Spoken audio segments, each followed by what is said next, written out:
The Last Watch at Glacier Point.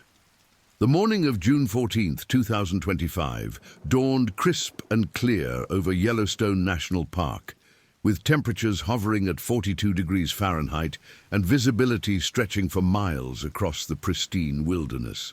Sergeant Daniel Joseph Brooks stood on the wooden deck of the remote Glacier Point Ranger Station, his weathered hands wrapped around a steaming cup of coffee as he watched the sun paint the distant mountains in shades of amber and gold. At 47 years old, Brooks had spent the better part of 2 decades patrolling these backcountry trails, first as a park ranger and then as a law enforcement officer specializing in wilderness crimes. His graying beard and deep-set brown eyes spoke of countless dawns just like this one. But something about this particular morning felt different, charged with an electricity he couldn't quite name. The Glacier Point Station sat at an elevation of 7,200 feet, nestled in a small clearing, surrounded by dense lodgepole pine and Douglas fir forest. Built in 1987 as part of Yellowstone's expanded backcountry patrol program, the modest log structure served as a forward operating base for law enforcement officers monitoring the park's more remote regions. The station consisted of a main building with communications equipment, sleeping quarters for 4 officers, and a small medical bay, along with an equipment shed and a helicopter landing pad carved into the hillside 50 yards to the east. A narrow gravel road, barely wide enough for 2 vehicles to pass, connected the station to the main park road system 12 miles away through a series of switchbacks that descended nearly 2,000 feet in elevation. Brooks had arrived at the station 3 days earlier as part of a routine rotation, accompanied by Officer Carla Maria Ramirez and Rookie Officer Ethan Michael Wallace. The assignment was straightforward: maintain a visible law enforcement presence in the backcountry during peak hiking season, assist with search and rescue operations if needed, and monitor radio communications from the various trail camps scattered throughout the region. What should have been a quiet tour of duty had already proven more eventful than expected. Officer Ramirez emerged from the station's main door, her black hair pulled back in a regulation ponytail and her olive-skinned face alert despite the early hour. At 34, she represented a new generation of park law enforcement officers, bringing 15 years of urban police experience to bear on the unique challenges of wilderness patrol work. Born in El Paso, Texas, to parents who had immigrated from Mexico, Ramirez had worked her way through college while serving part-time with the El Paso Police Department before transferring to the National Park Service 5 years earlier. Her bilingual skills and tactical training had made her invaluable in situations involving international visitors and potential criminal activity. Weather Service is calling for clear skies through the afternoon, but there's a front moving in from the west, Ramirez reported, consulting a weather report on her handheld radio. Could see thunderstorms by evening, possibly severe. Wind gusts up to 60 miles per hour. She paused, studying Brooks' expression. "You look like you didn't sleep much." Brooks nodded, taking another sip of his coffee. The truth was, he'd spent most of the night lying awake in his bunk, listening to sounds from the forest that seemed somehow different from the usual nocturnal symphony. Twice, he'd gotten up to check the motion sensor lights around the station's perimeter, but each time he'd found nothing more threatening than a mule deer or an elk moving through the clearing. Still, something had felt wrong, a subtle shift in the natural rhythms he'd come to know so well over his years in the backcountry. "Just thinking about the Henderson case," he lied smoothly, referring to a missing hiker incident they'd been assisting with for the past 2 days. 23-year-old Marcus Henderson from Portland, Oregon, had failed to return from a solo backpacking trip along the Continental Divide Trail, and despite extensive aerial and ground searches, no trace of him had been found. "Kid's been out there 4 days now. In this terrain, that's not good." The youngest member of their team, Officer Ethan Wallace, appeared in the doorway behind Ramirez.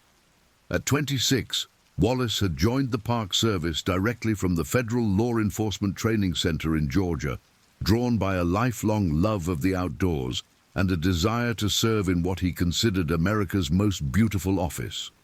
Tall and lean, with sandy brown hair and an earnest demeanor that made him look even younger than his years, Wallace had grown up in rural Montana and possessed an intuitive understanding of wilderness survival that impressed his more experienced colleagues. His father, Robert Wallace, had worked as a hunting guide in the Bob Marshall Wilderness for 30 years, and his mother, Susan, taught environmental science at the University of Montana.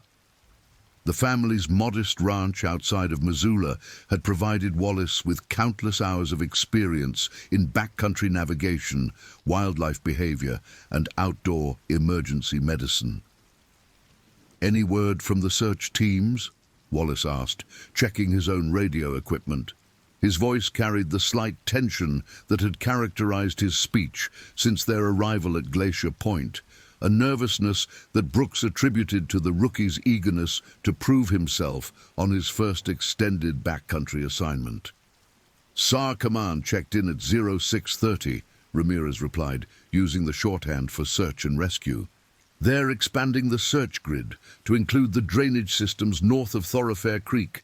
If Henderson fell into one of those gorges—" She left the sentence unfinished, but all three officers understood the implications. The rugged terrain north of their position included several deep canyons, carved by centuries of snowmelt and rainfall, with vertical drops of hundreds of feet and water temperatures that would prove fatal within minutes, even during summer months. Brooks finished his coffee and walked back inside the station to review their assignment schedule. The main room of the building featured a large topographical map of the region mounted on one wall, covered with colored pins marking hiking trails, backcountry campsites, and known wildlife activity areas. Red pins indicated recent bear sightings, and Brooks noted with some concern that several new markers had appeared in their immediate vicinity over the past month. The most recent report, filed just 5 days earlier by a group of backpackers camping near Trident Lake, described an encounter with what appeared to be a large grizzly bear exhibiting unusually aggressive behavior. According to the incident report filed by lead hiker Jennifer Morrison of Boulder, Colorado, the bear had approached their campsite during daylight hours, showing none of the typical avoidance behavior expected from grizzlies in the presence of humans. Morrison, an experienced backpacker with over 20 years of wilderness hiking experience, reported that the animal had circled their camp for nearly an hour, occasionally standing on its hind legs to observe them from various angles. The bear's behavior had been so unusual that the group had abandoned their planned 3-day trek and hiked out immediately, reporting the incident to park authorities as soon as they reached a location with cell phone coverage. Wildlife biologist Dr. Patricia Chen, who had reviewed Morrison's report, noted several concerning factors in the bear's described behavior. Healthy adult grizzlies in Yellowstone typically avoided human contact whenever possible, usually fleeing at the first sign of human presence. The persistent observation behavior described by Morrison suggested either a bear that had become habituated to human presence through repeated contact, or an animal experiencing some form of stress or illness that was affecting its normal behavioral patterns. Dr. Chen had recommended increased monitoring of bear activity in the Glacier Point region, but budget constraints and personnel shortages had prevented any immediate action beyond updating the area's hazard warnings. Brooks traced his finger across the map, following the network of trails that connected their station to the broader park system. The Glacier Point area sat at the confluence of several major hiking routes, including a section of the Continental Divide Trail that attracted long-distance hikers from around the world.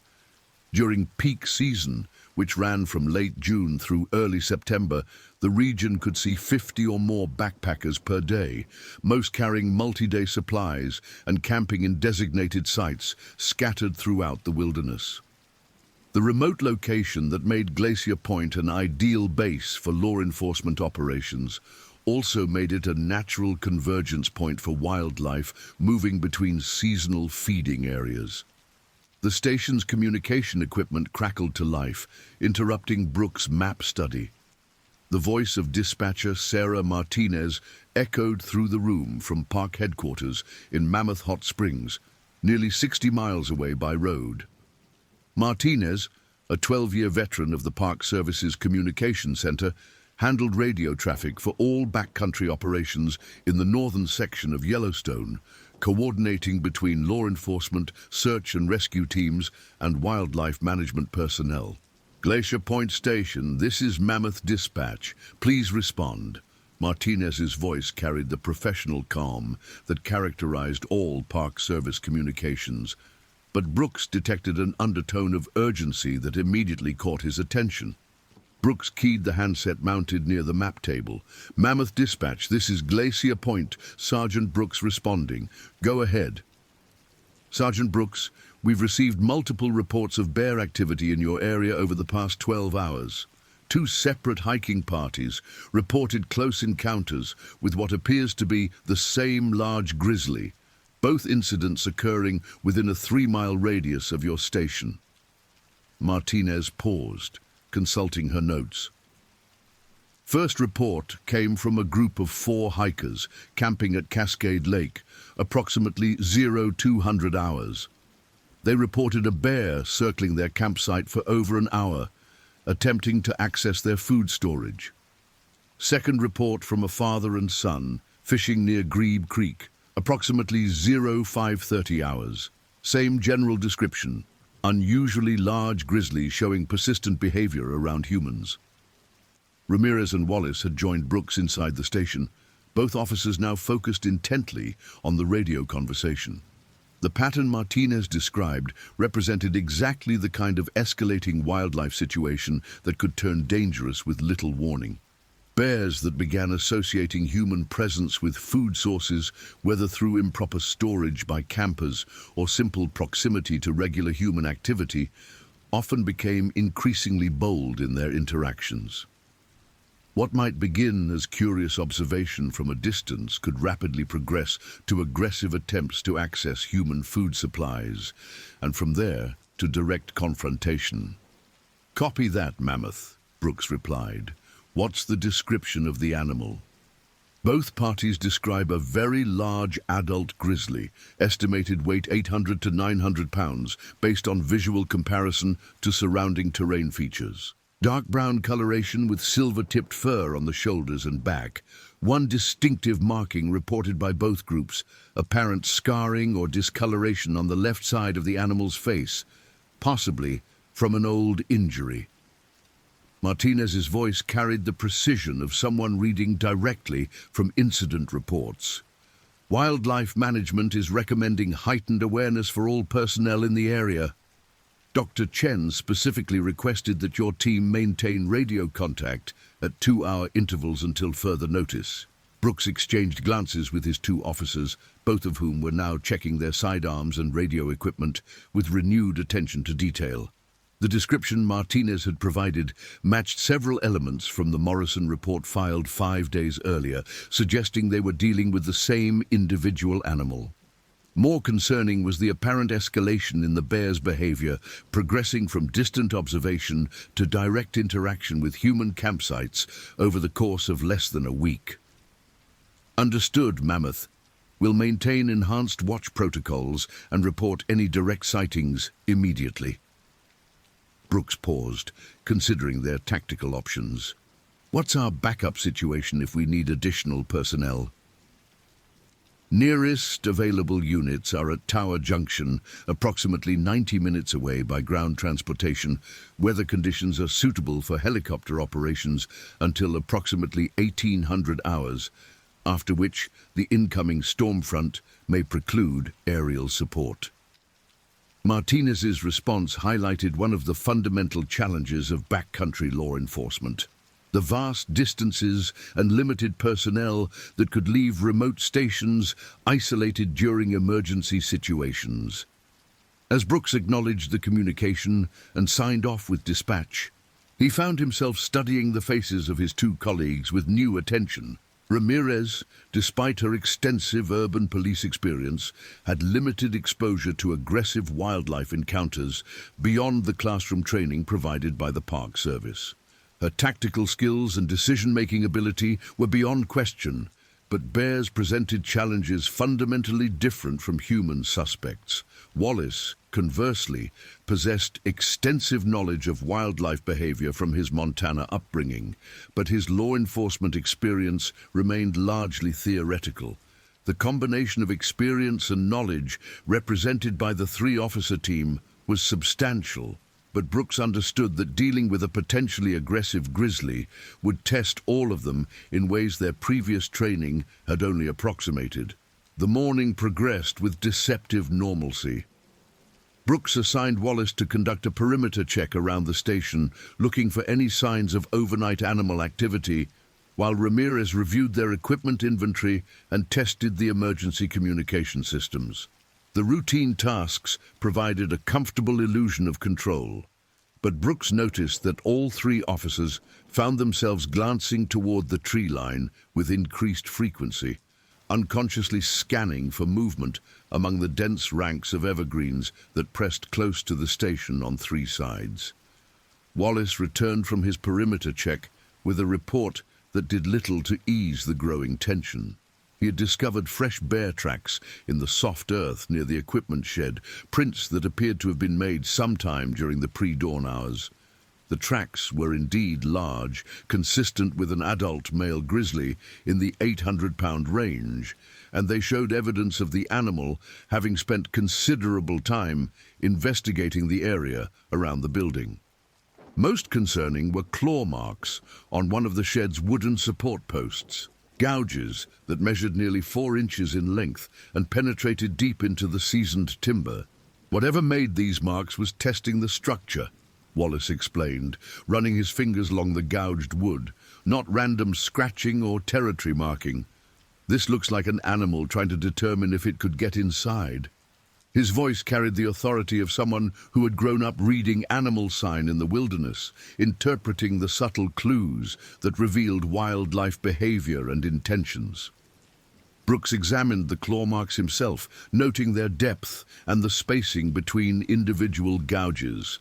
Grizzly bears possessed claws that could measure up to 4 inches in length, designed for digging and climbing, but capable of inflicting tremendous damage on any material softer than solid rock. The fact that this particular bear had spent time testing the structural integrity of their building suggested a level of problem-solving intelligence that went beyond simple curiosity or hunger-driven behavior. "How old would you estimate these tracks?" Brooks asked, kneeling beside the clearest print in the soft earth. Wallace studied the impressions carefully, noting the sharpness of the edges and the lack of debris that would accumulate over time. "No more than 6 hours, probably closer to 4. Ground still soft from yesterday's rain, so we're looking at sometime between midnight and dawn." He paused, following the track pattern with his eyes. "Animal came in from the northwest, spent maybe 20 or 30 minutes around the shed, then circled the main building before heading back into the tree line to the south." The implications of Wallace's analysis settled over the three officers like a cold wind. A grizzly bear had spent the better part of half an hour investigating their station while they slept, apparently undetected by their motion sensor lighting system or their own trained senses. The animal's systematic approach to examining their buildings suggested not random wandering, but purposeful reconnaissance, the kind of behavior exhibited by bears that had learned to associate human structures with food sources. Ramirez emerged from the main building carrying a clipboard with their daily activity log, her expression reflecting the same concern that Brooks felt growing in his own chest.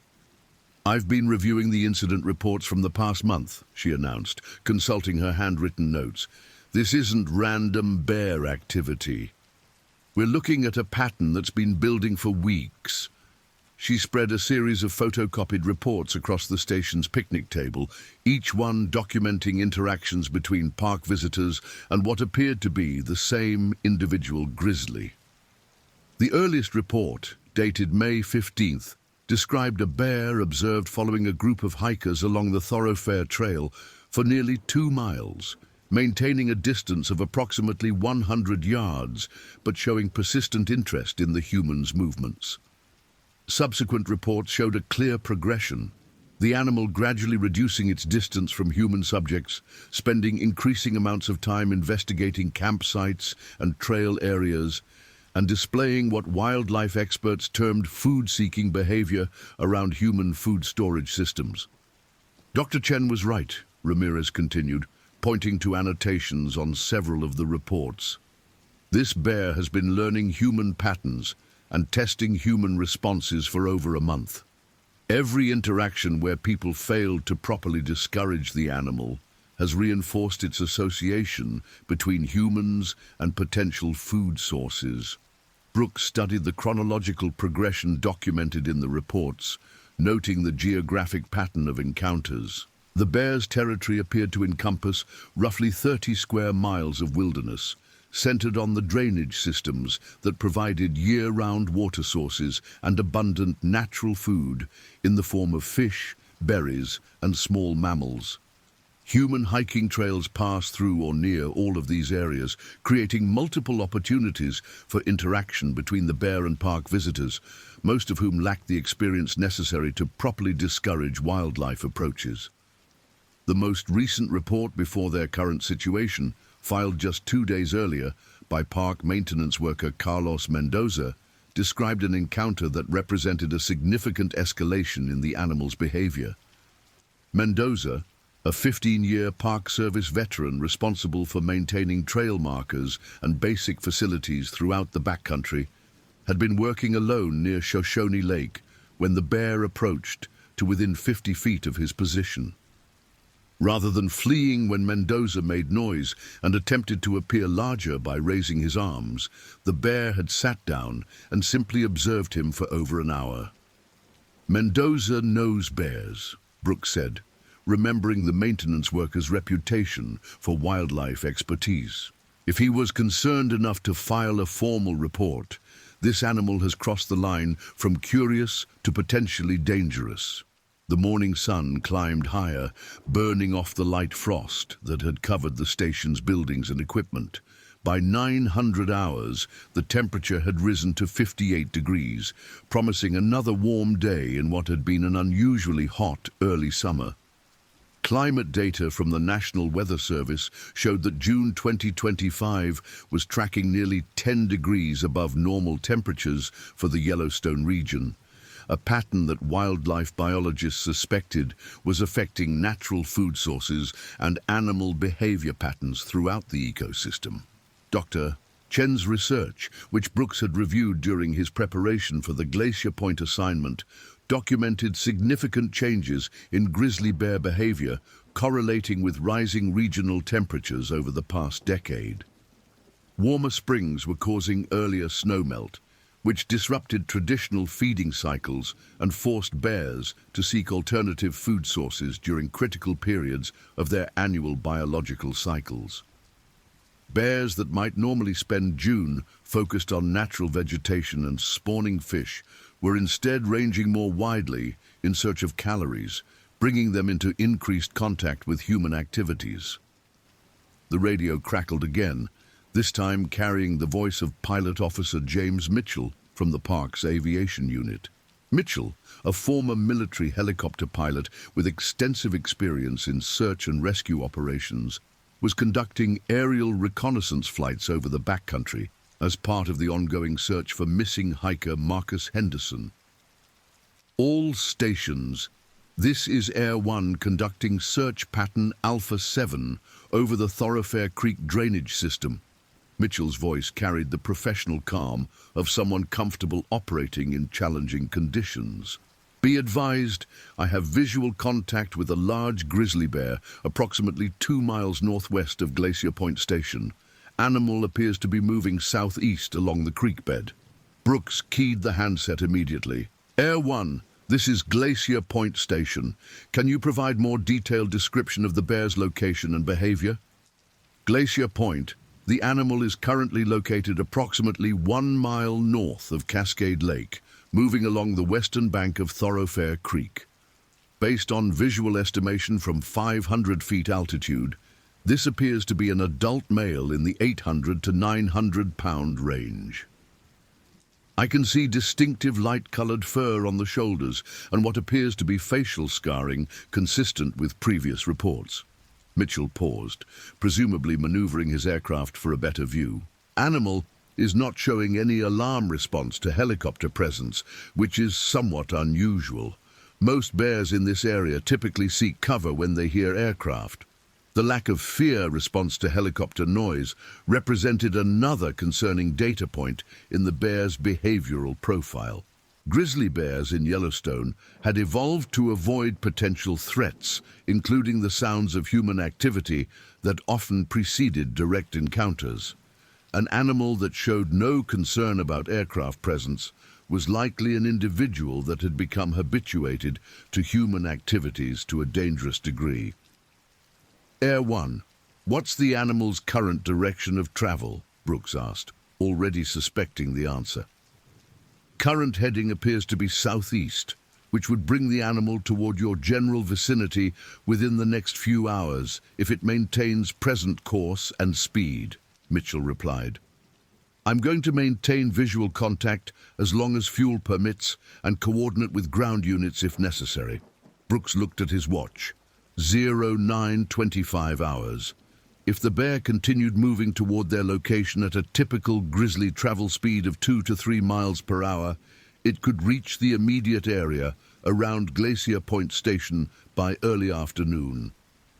The timing would coincide with the peak period of daily hiker activity, when multiple groups might be passing through the area or stopping at the station for information and assistance. Ramirez, get on the radio to park headquarters, Brooks instructed. I want all hiking permits for this area reviewed, and any groups currently on the trails need to be notified of potential bear activity. He turned to Wallace. Starter equipment check, full gear, including bear spray and emergency medical supplies. If we're dealing with an aggressive animal, we need to be ready for multiple contingencies. The next several hours passed in a blur of preparation and growing tension. Park headquarters confirmed that 17 separate hiking parties, totaling 43 individuals, were currently registered for overnight camping in the Glacier Point region. Dispatcher Martinez began the complex process of contacting each group via radio, satellite phone, or emergency messaging systems to warn them of the bear situation and provide updated safety protocols. Some groups were advised to alter their planned routes, while others were instructed to implement enhanced food storage and campsite security measures. Dr. Chen arrived at the station by helicopter at 11:30 hours, accompanied by wildlife specialist Mark Thompson, a bear management expert with over 20 years of experience in dealing with problem animals. Chen, a compact woman in her early 40s with graying black hair and intense dark eyes, had devoted her career to studying the complex relationship between human activities and wildlife behavior in national park environments. Her research had contributed to significant changes in park management policies and had earned her recognition as one of the leading experts on grizzly bear ecology in North America.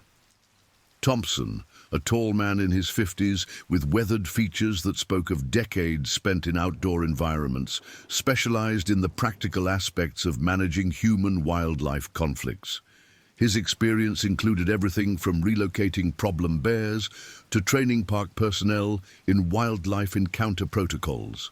The tools of his trade, carried in a large duffel bag, included various types of bear deterrents, tranquilizer equipment, and tracking devices used to monitor animal movements and behavior patterns. "Show me the tracks," Chen requested immediately upon landing, her scientific mind focused on gathering primary data about the animal they were dealing with. Wallace led both specialists to the equipment shed, where the bear tracks and claw marks remained clearly visible in the soft earth and seasoned timber. Chen knelt beside the tracks, producing a flexible measuring tape and a digital camera from her field kit. She photographed the prints from multiple angles, carefully documenting their size, depth, and spacing. Her measurements confirmed Wallace's earlier estimates. They were dealing with an adult male grizzly, weighing between 800 and 900 pounds, an animal at the upper end of the size range for the species. "These claw marks are interesting," Chen observed, running her fingers along the gouges in the wooden post. "The depth and spacing suggest this bear has been using its claws extensively, probably more than would be typical for a healthy animal focused on natural food sources." She paused, consulting a notebook filled with detailed observations from previous bear encounters. "I'm seeing wear patterns consistent with an animal that's been digging extensively, possibly trying to access human food sources that have been buried or stored underground." Thompson examined the track pattern around the building, noting the systematic nature of the bear's movements. "This animal spent significant time investigating your facility," he concluded. "The tracks show multiple circuits around the buildings, with concentration points near doors, windows, and ventilation openings. Classic food-seeking behavior, but more persistent than we typically see from wild bears." The specialist's analysis confirmed Brooks' growing concerns about their situation. They were dealing with a large, intelligent, and increasingly bold grizzly bear that had learned to associate human presence with potential food sources. The animal's persistent investigation of their station during the night hours suggested it had moved beyond simple curiosity to active problem-solving behavior, testing human structures and responses to find opportunities for food access. "What are our options?" Brooks asked, gathering his officers around the picnic table where Chen and Thompson had spread their maps and reference materials. "Ideally, we would relocate this animal to a remote area where it would have minimal human contact," Thompson replied, tracing his finger across a topographical map that showed potential relocation sites. However, given the bear's size and apparent habituation to humans, relocation success rates are typically less than 50%. Many relocated bears either return to their original territory or simply continue problematic behavior in their new location. Chen nodded agreement, adding her own perspective based on years of research data. "The other concern with this particular animal is the timing. We're approaching peak breeding season for grizzlies, which typically occurs in late June and early July. Males can become significantly more aggressive during this period as they compete for territory and mating opportunities. An already problematic bear experiencing hormonal changes associated with breeding season represents a substantially elevated risk." The implications of the specialist's assessment settled over the group like a dark cloud. They were facing a perfect storm of factors: a large, habituated bear showing increasingly bold behavior, peak hiking season bringing maximum human presence into the animal's territory, and approaching breeding season that could trigger even more aggressive responses. The remote location of their station, which normally provided a tactical advantage for law enforcement operations, now represented a potential liability if rapid backup or evacuation became necessary. "What's the timeline for making a management decision?" Brooks asked, understanding that wildlife authorities would need to balance public safety against the Park Service's mission of protecting natural ecosystems. "Park Superintendent is reviewing options this afternoon," Thompson replied, consulting his own radio for updates from headquarters. "If we decide on relocation, it would require at least 24 hours to organize the necessary personnel and equipment. Tranquilizer operations involving animals this size require specialized teams and helicopter support." He paused, studying the weather report on his handheld device. the incoming storm front could complicate aerial operations significantly. As if summoned by Thompson's mention of weather, the western horizon had begun to darken with the first signs of the approaching storm system. Weather Service updates indicated that the front was moving faster than initially predicted, with severe thunderstorm conditions possible by late afternoon rather than evening.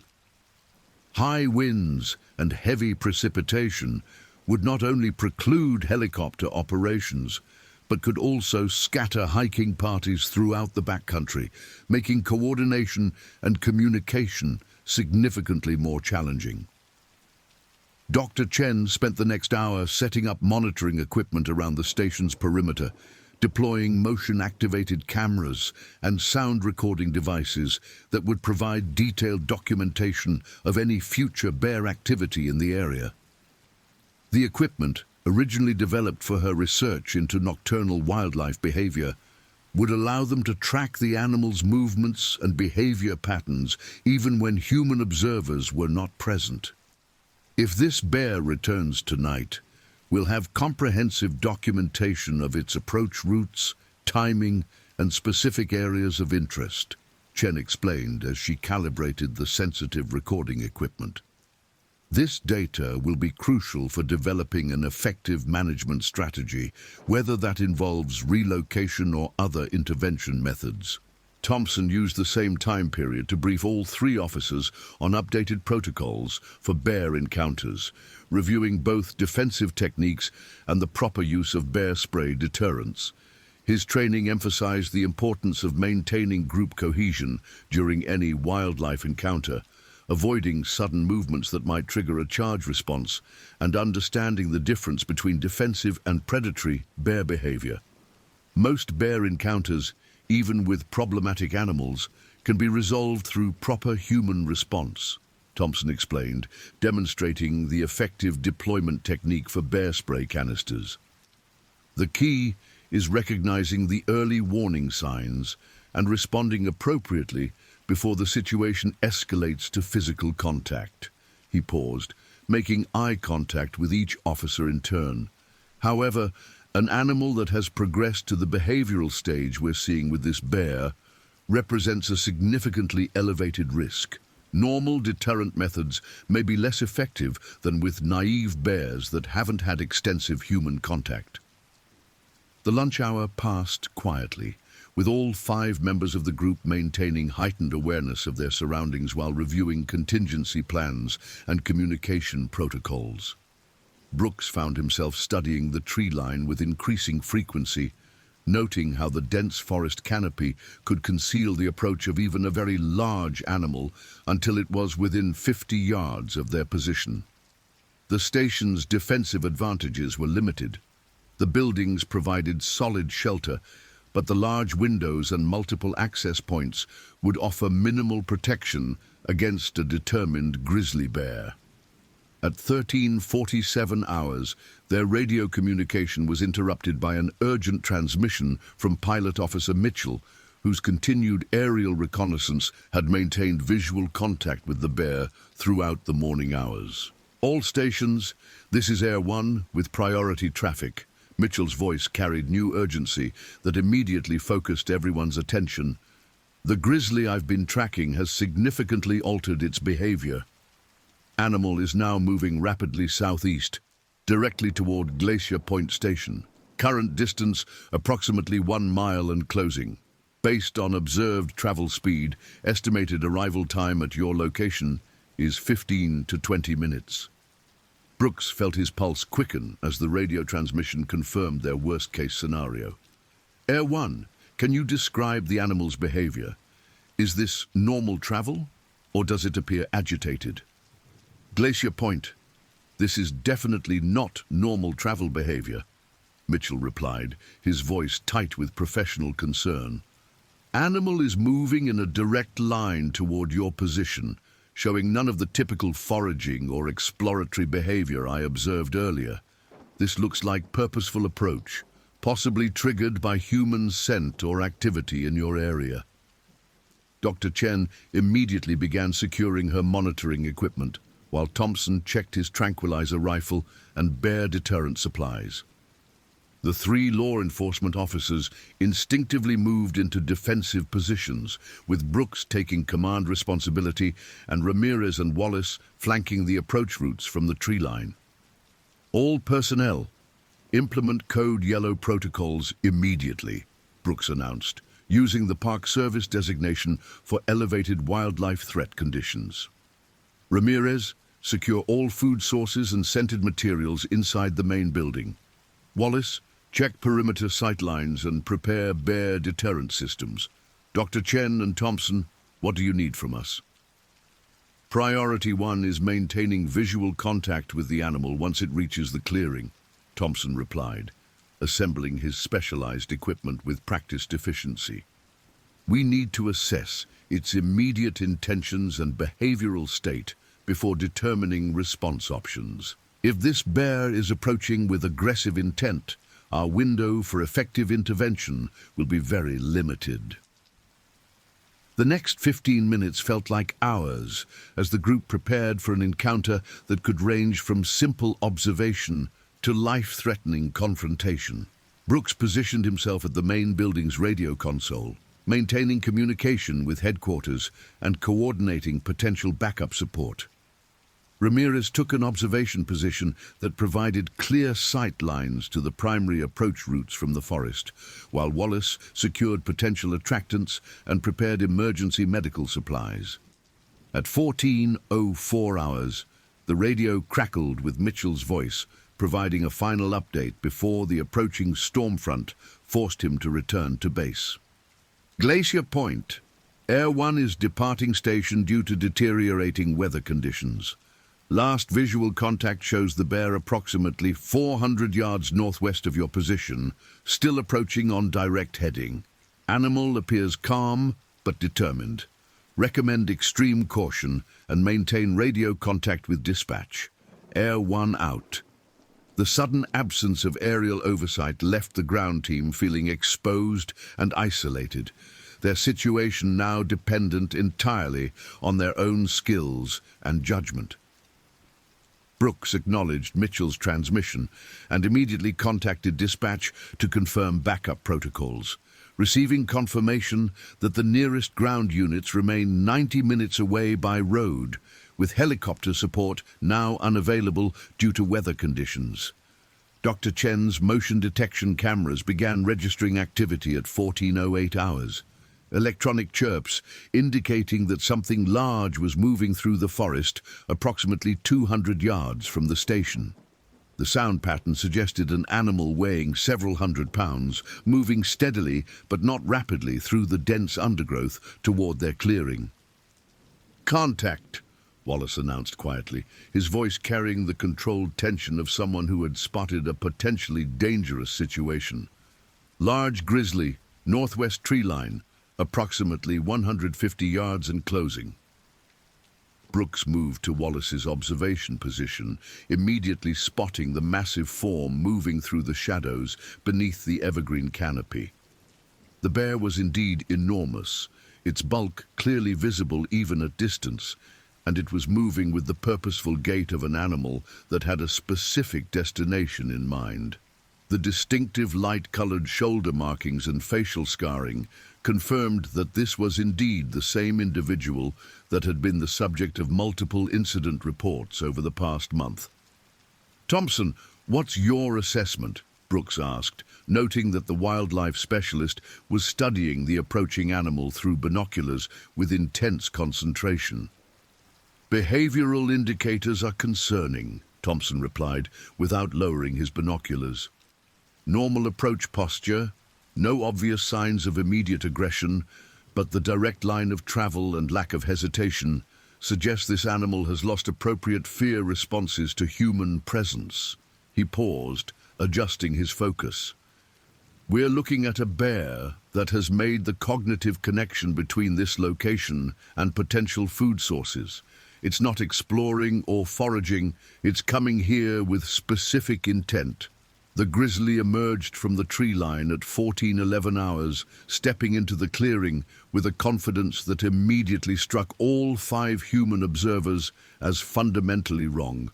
Wild bears, even large adult males, typically showed some degree of caution when entering open areas where they might be vulnerable to threats. This animal displayed no such hesitation, instead surveying the station buildings and human presence with what could only be described as proprietary interest. At full height, standing approximately 4 feet at the shoulder and measuring nearly 8 feet from nose to tail, the bear represented one of the largest grizzlies any of the officers had encountered in their park service careers.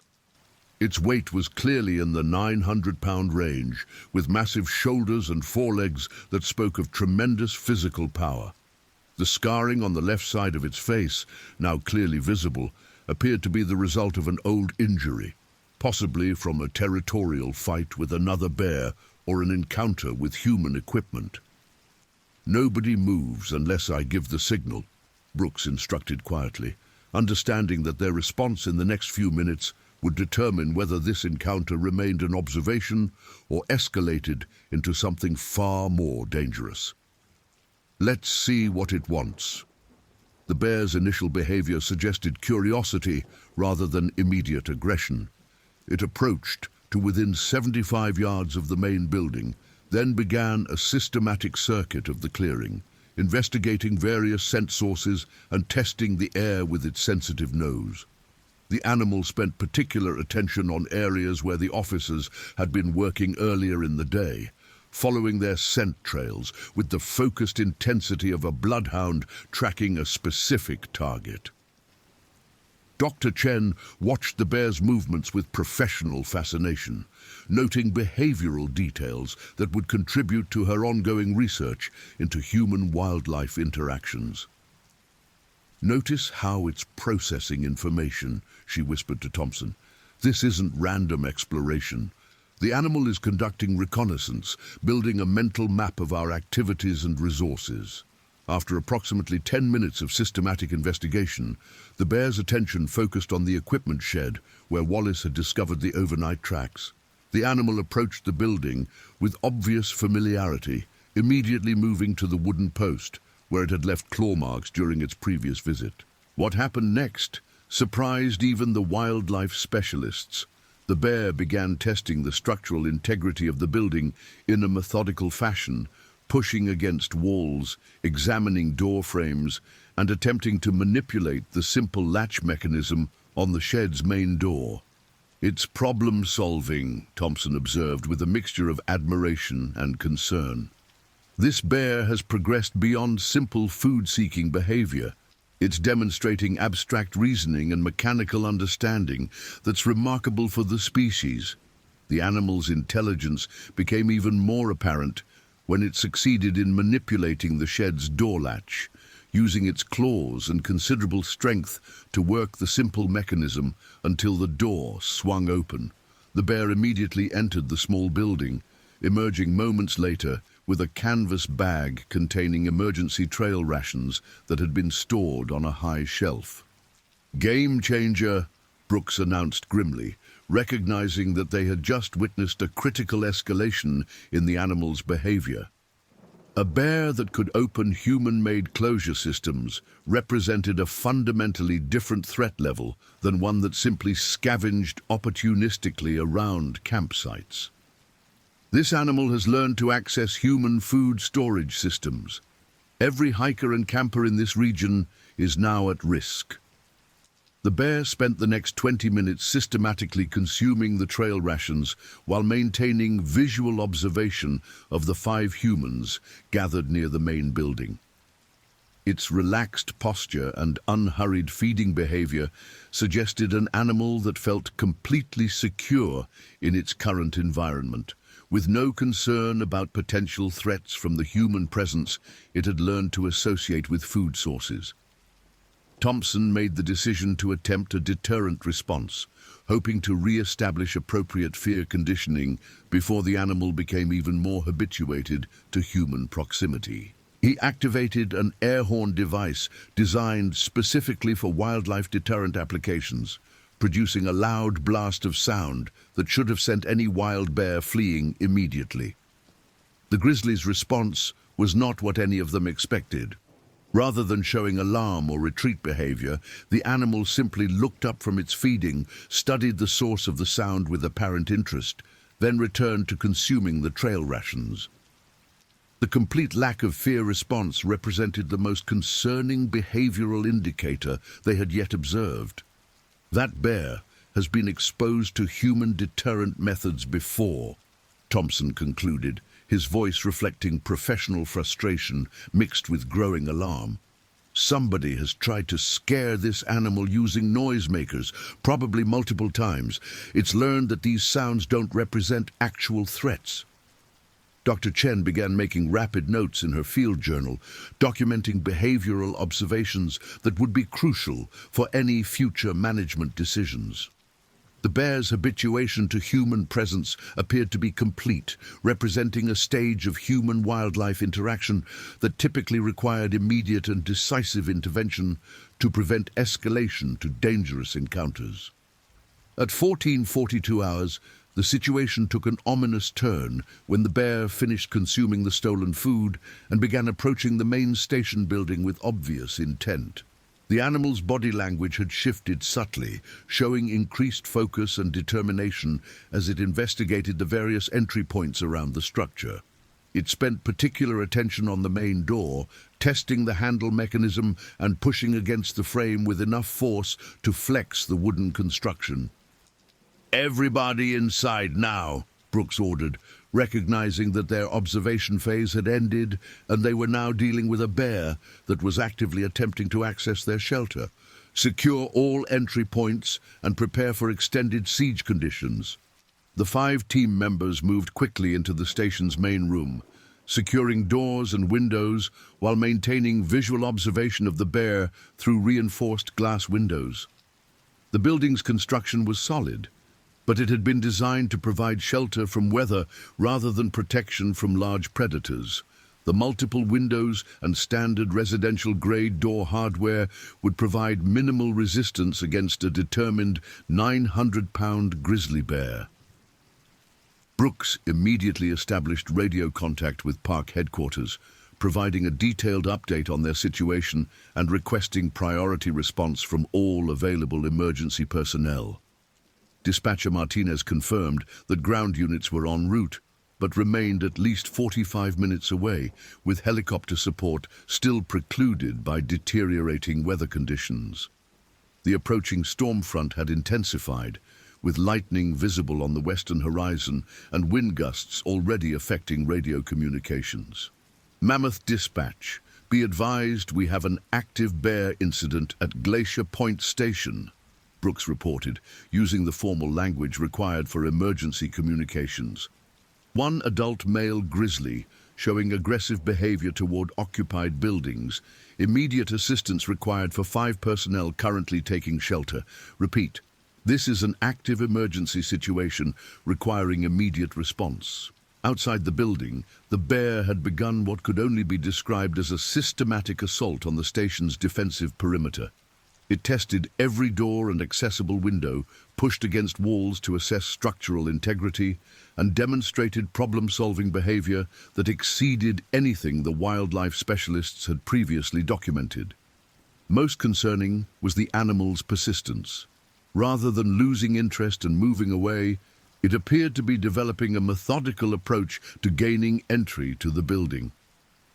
"Is there anything in our emergency protocols for this situation?" Ramirez asked, checking her sidearm and reviewing their limited defensive options. Standard law enforcement training included scenarios for dealing with aggressive wildlife, but most protocols assumed that proper deterrent methods would be effective in discouraging animal approaches. Thompson consulted his wildlife management manual, looking for guidance on dealing with bears that had progressed beyond normal deterrent responses.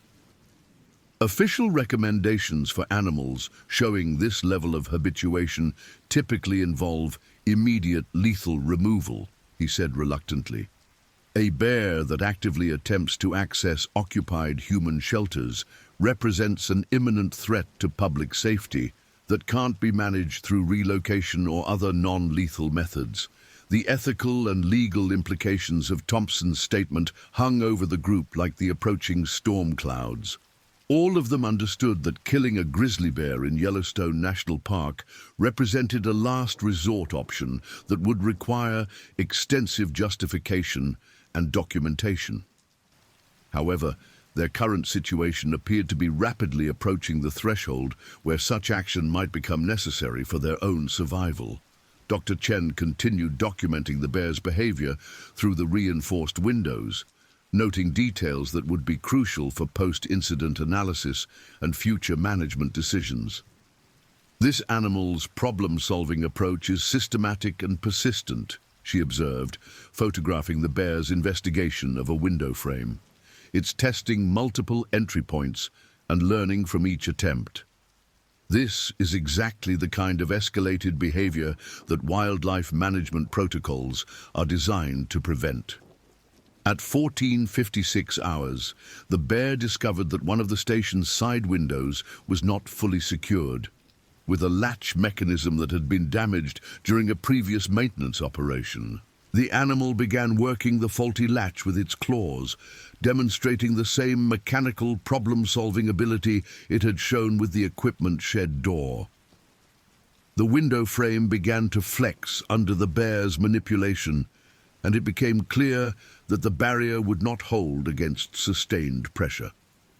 "That window's going to fail," Wallace announced, checking his bear spray canister and moving to a position that would allow him to respond if the animal gained entry. His experience with wildlife behavior told him that they were approaching a critical decision point that would determine whether anyone survived the next few minutes. Brooks faced the most difficult command decision of his law enforcement career. Standard protocols called for attempting non-lethal deterrence methods before escalating to potentially lethal force. But the bear's demonstrated immunity to normal deterrent techniques suggested that such attempts might simply waste precious time and resources. On the other hand, killing a grizzly bear without exhausting all possible alternatives would require extensive justification to Park Service administrators and potentially federal prosecutors. "Thompson, what's your professional assessment of our options?" Brooks asked, recognizing that the wildlife specialist's expert opinion would be crucial for any post-incident review. "Based on observed behavior, this animal represents an immediate threat to human life," Thompson replied without hesitation. "Normal deterrent protocols have failed. The bear is actively attempting to breach our shelter, and we have no viable escape routes due to the animal's position and size. Under these circumstances, lethal force is justified as a last resort to protect human safety." The bear's continued work on the damaged window latch produced visible results, with the frame beginning to separate from the wall structure under the sustained pressure. The animal's problem-solving had progressed to the point where it was likely to achieve its goal of gaining entry within the next few minutes. Once inside the confined space of the station, a 900-pound grizzly would represent an unsurvivable threat to any human occupants. Dr. Chen made one final attempt at non-lethal deterrence, activating a high-intensity strobe light system designed to disorient and discourage nocturnal wildlife. The powerful flashing lights, visible even in the late afternoon daylight, should have triggered an immediate flight response from any wild animal. Instead, the bear simply paused in its window manipulation, studied the light source briefly, then returned to its systematic work on the latch mechanism. "Complete habituation confirmed," Chen announced grimly.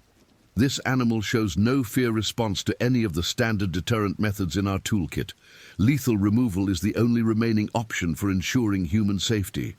Brooks made his decision with the cold calculation that 15 years of law enforcement experience had taught him was necessary in life-threatening situations. "Ramirez, Wallace, prepare for coordinated response.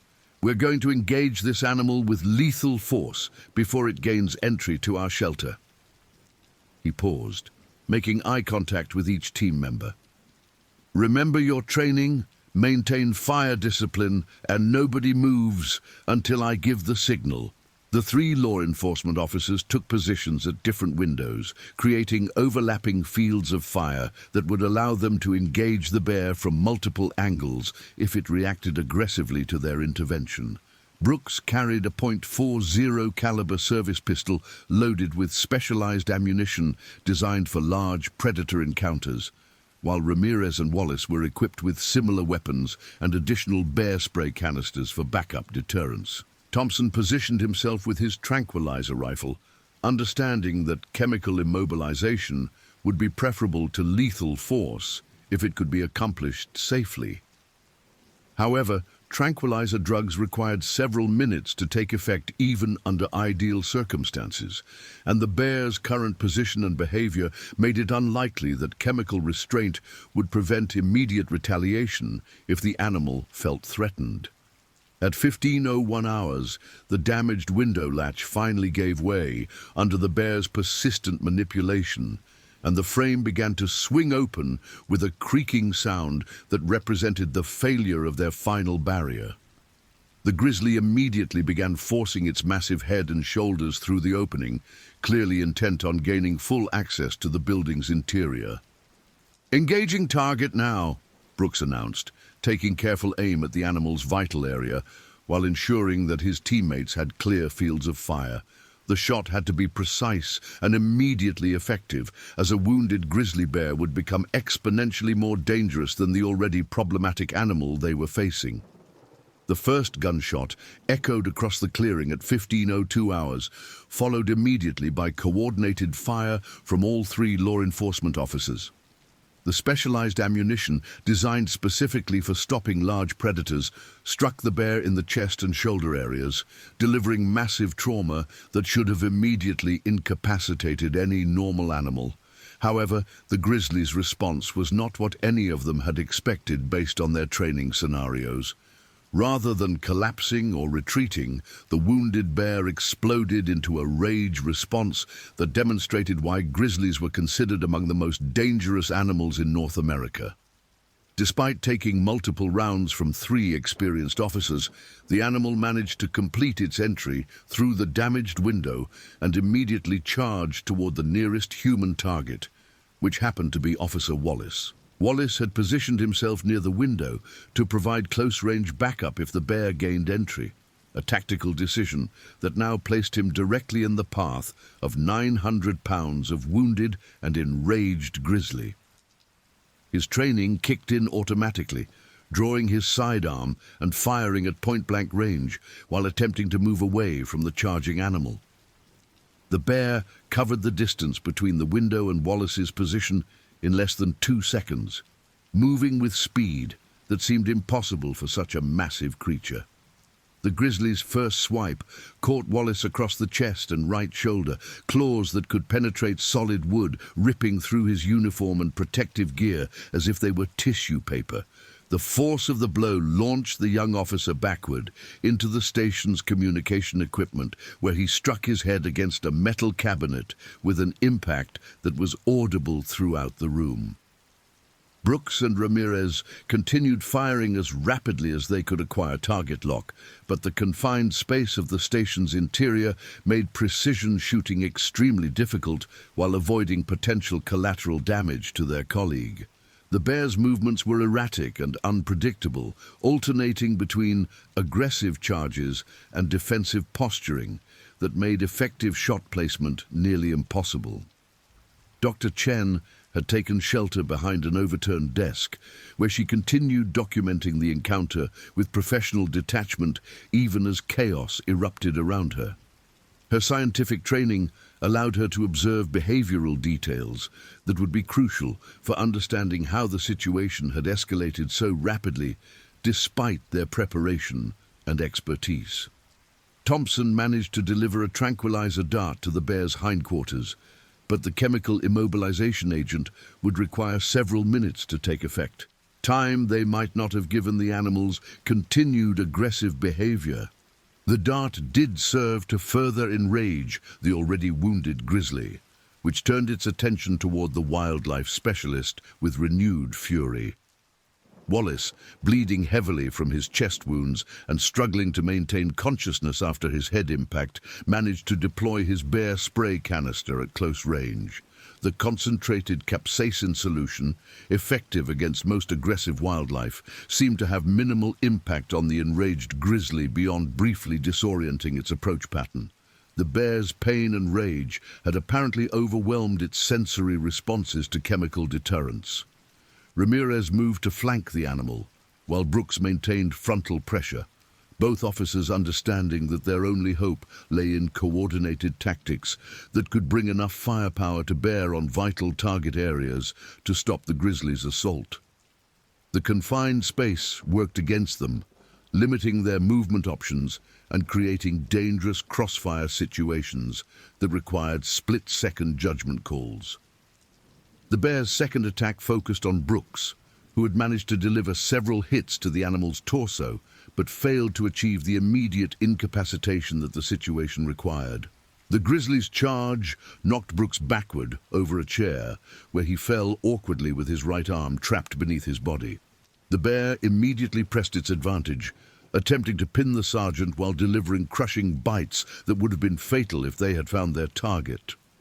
Brooks managed to roll away from the bear's gaping jaws, losing his primary weapon in the process, but avoiding the crushing bite that would have ended the encounter immediately.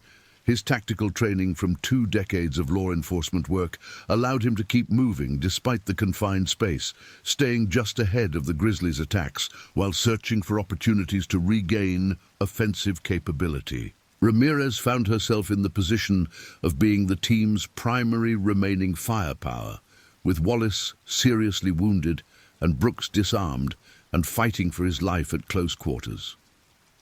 Her urban police experience had prepared her for high-stress shooting situations, but nothing in her background had involved engaging a target this large, this fast, and this resistant to conventional stopping methods. Thompson's tranquilizer drugs began to show initial effects at approximately 15:07 hours, causing the bear's movements to become slightly less coordinated and reducing the intensity of its aggressive responses. However, the animal remained extremely dangerous, and the chemical immobilization process would require several more minutes to achieve full effectiveness. Dr. Chen made a desperate attempt to assist from her concealed position, activating every electronic deterrent device in her research kit simultaneously, in hopes of creating enough sensory disruption to disorient the bear.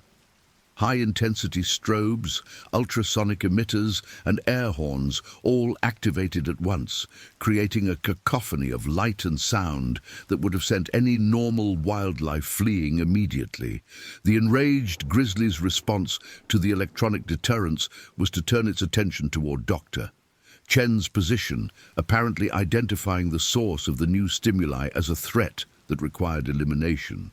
The animal's charge toward the overturned desk threatened to put the research biologist in direct physical contact with 900 pounds of wounded predator, a situation that would almost certainly prove fatal.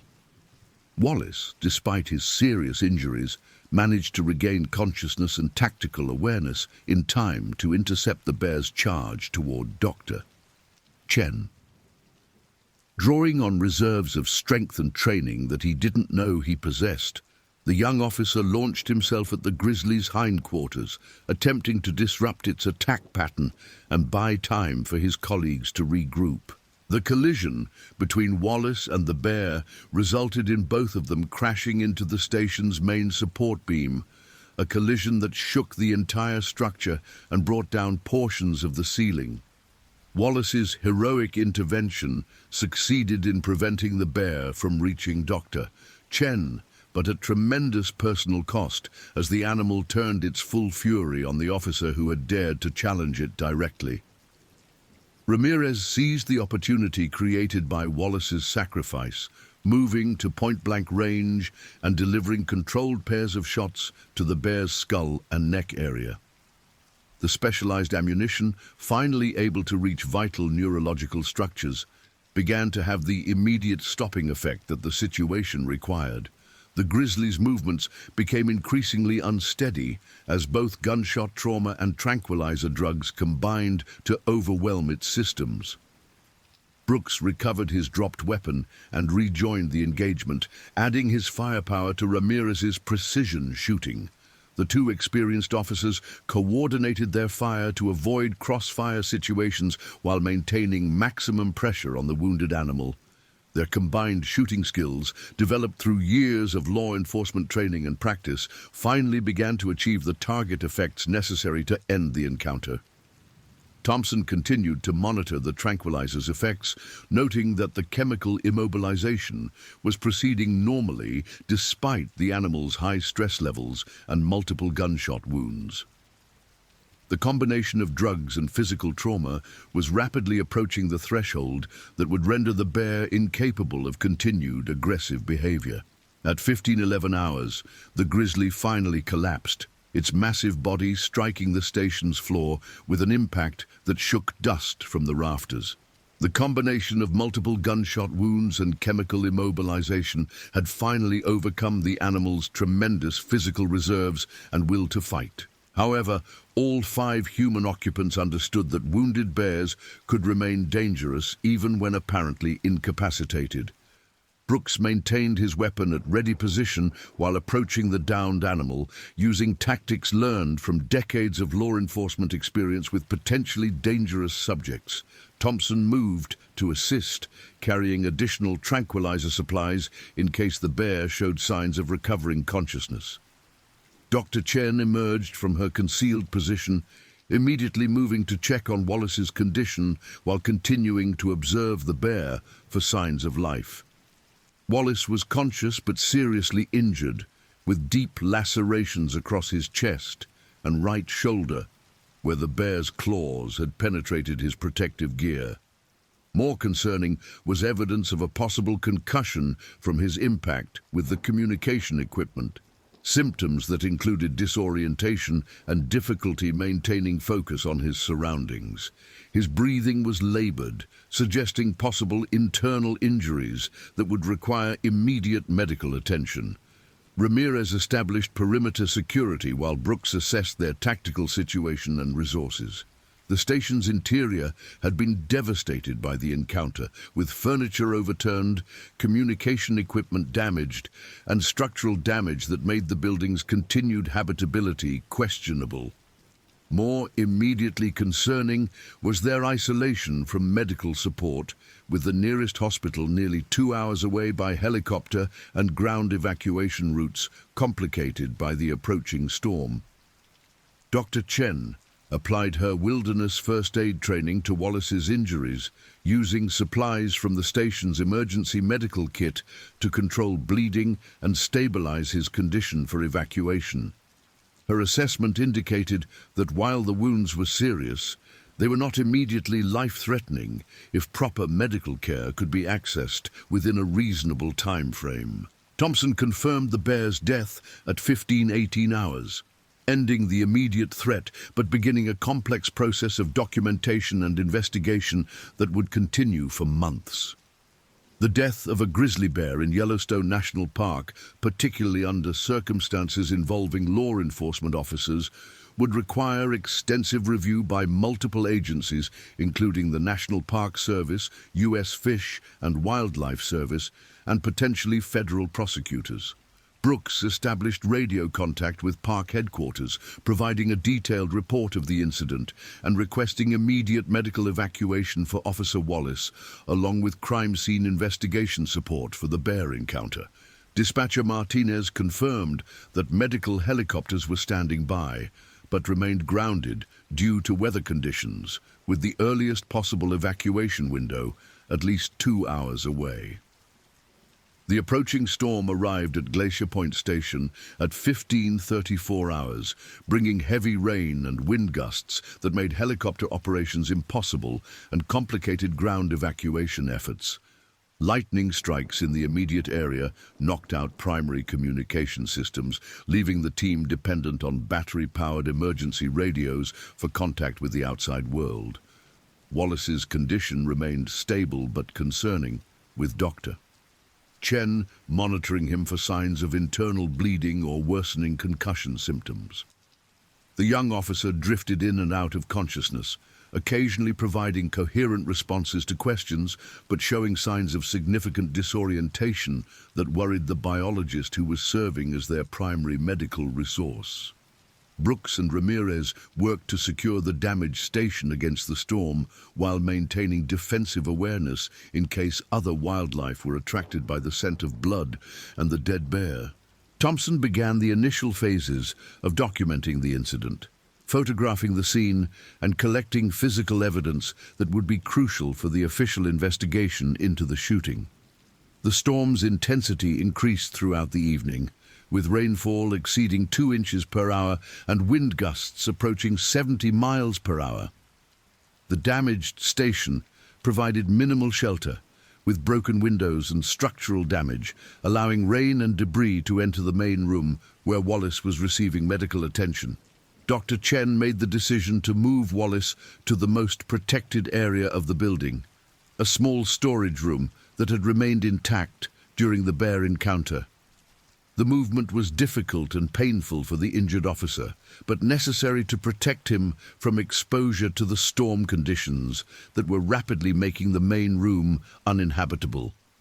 Communication with park headquarters became increasingly sporadic as the storm damaged radio relay stations throughout the region.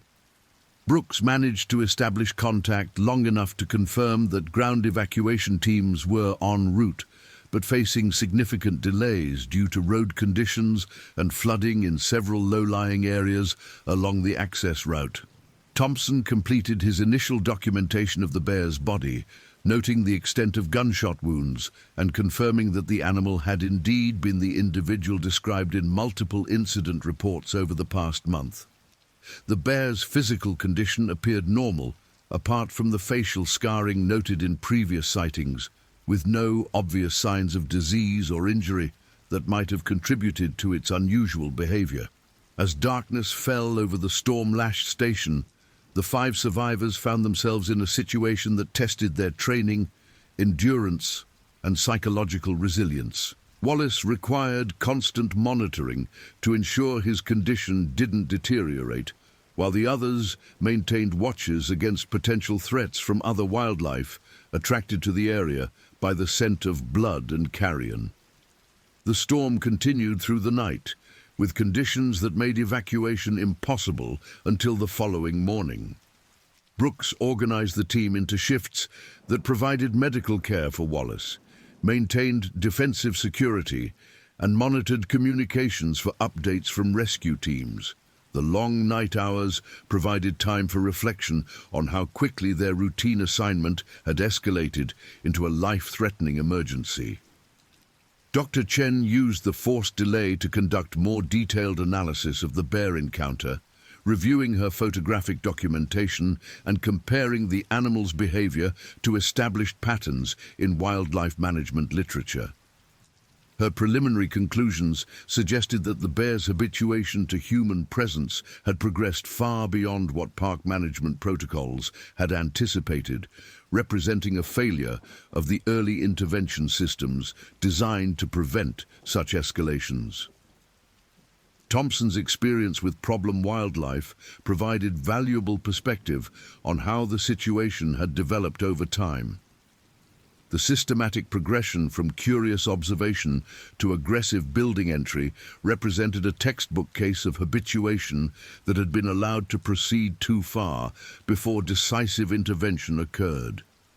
His assessment would contribute to revised management protocols designed to identify and address similar situations before they reached critical stages. Wallace's condition remained stable throughout the night, with Dr. Chen's continuous monitoring preventing any significant deterioration in his vital signs.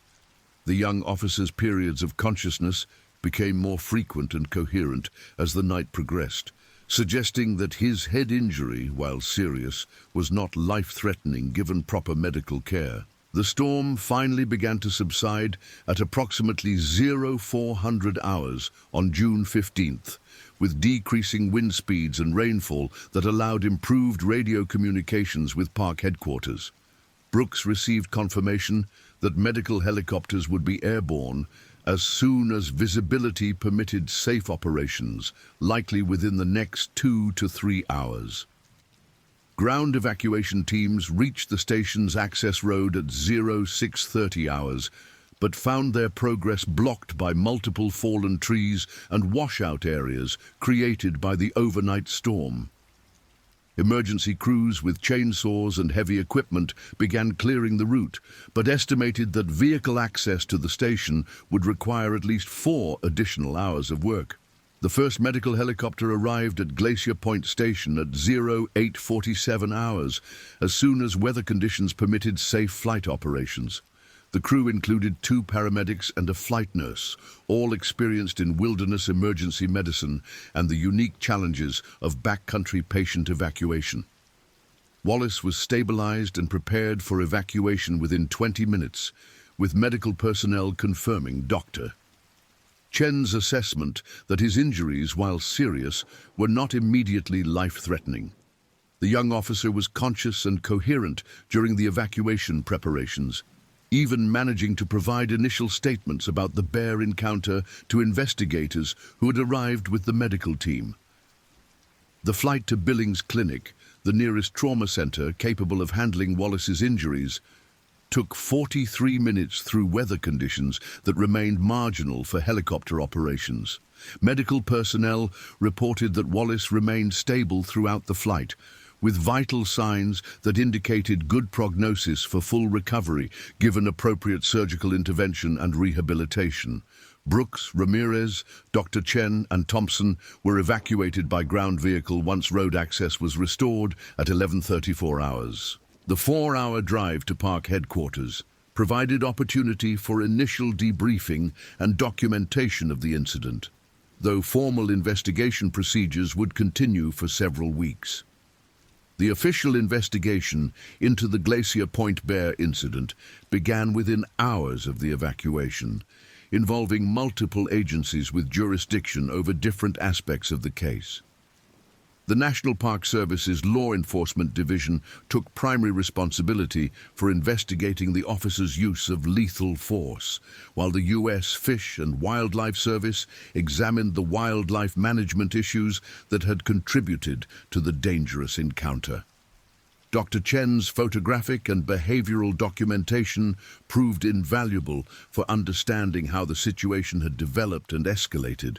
Her evidence demonstrated clearly that the bear had progressed through multiple stages of habituation to human presence, ultimately reaching a behavioral state that posed imminent danger to public safety. The documentation supported the officer's decision to use lethal force as a last resort, after all other deterrent methods had proven ineffective. Thompson's expertise in wildlife management provided crucial context for the investigation, demonstrating that the bear's behavior had exceeded normal parameters for grizzly bear-human interactions. His analysis indicated that earlier intervention, possibly including relocation or lethal removal, might have prevented the escalation to a life-threatening encounter.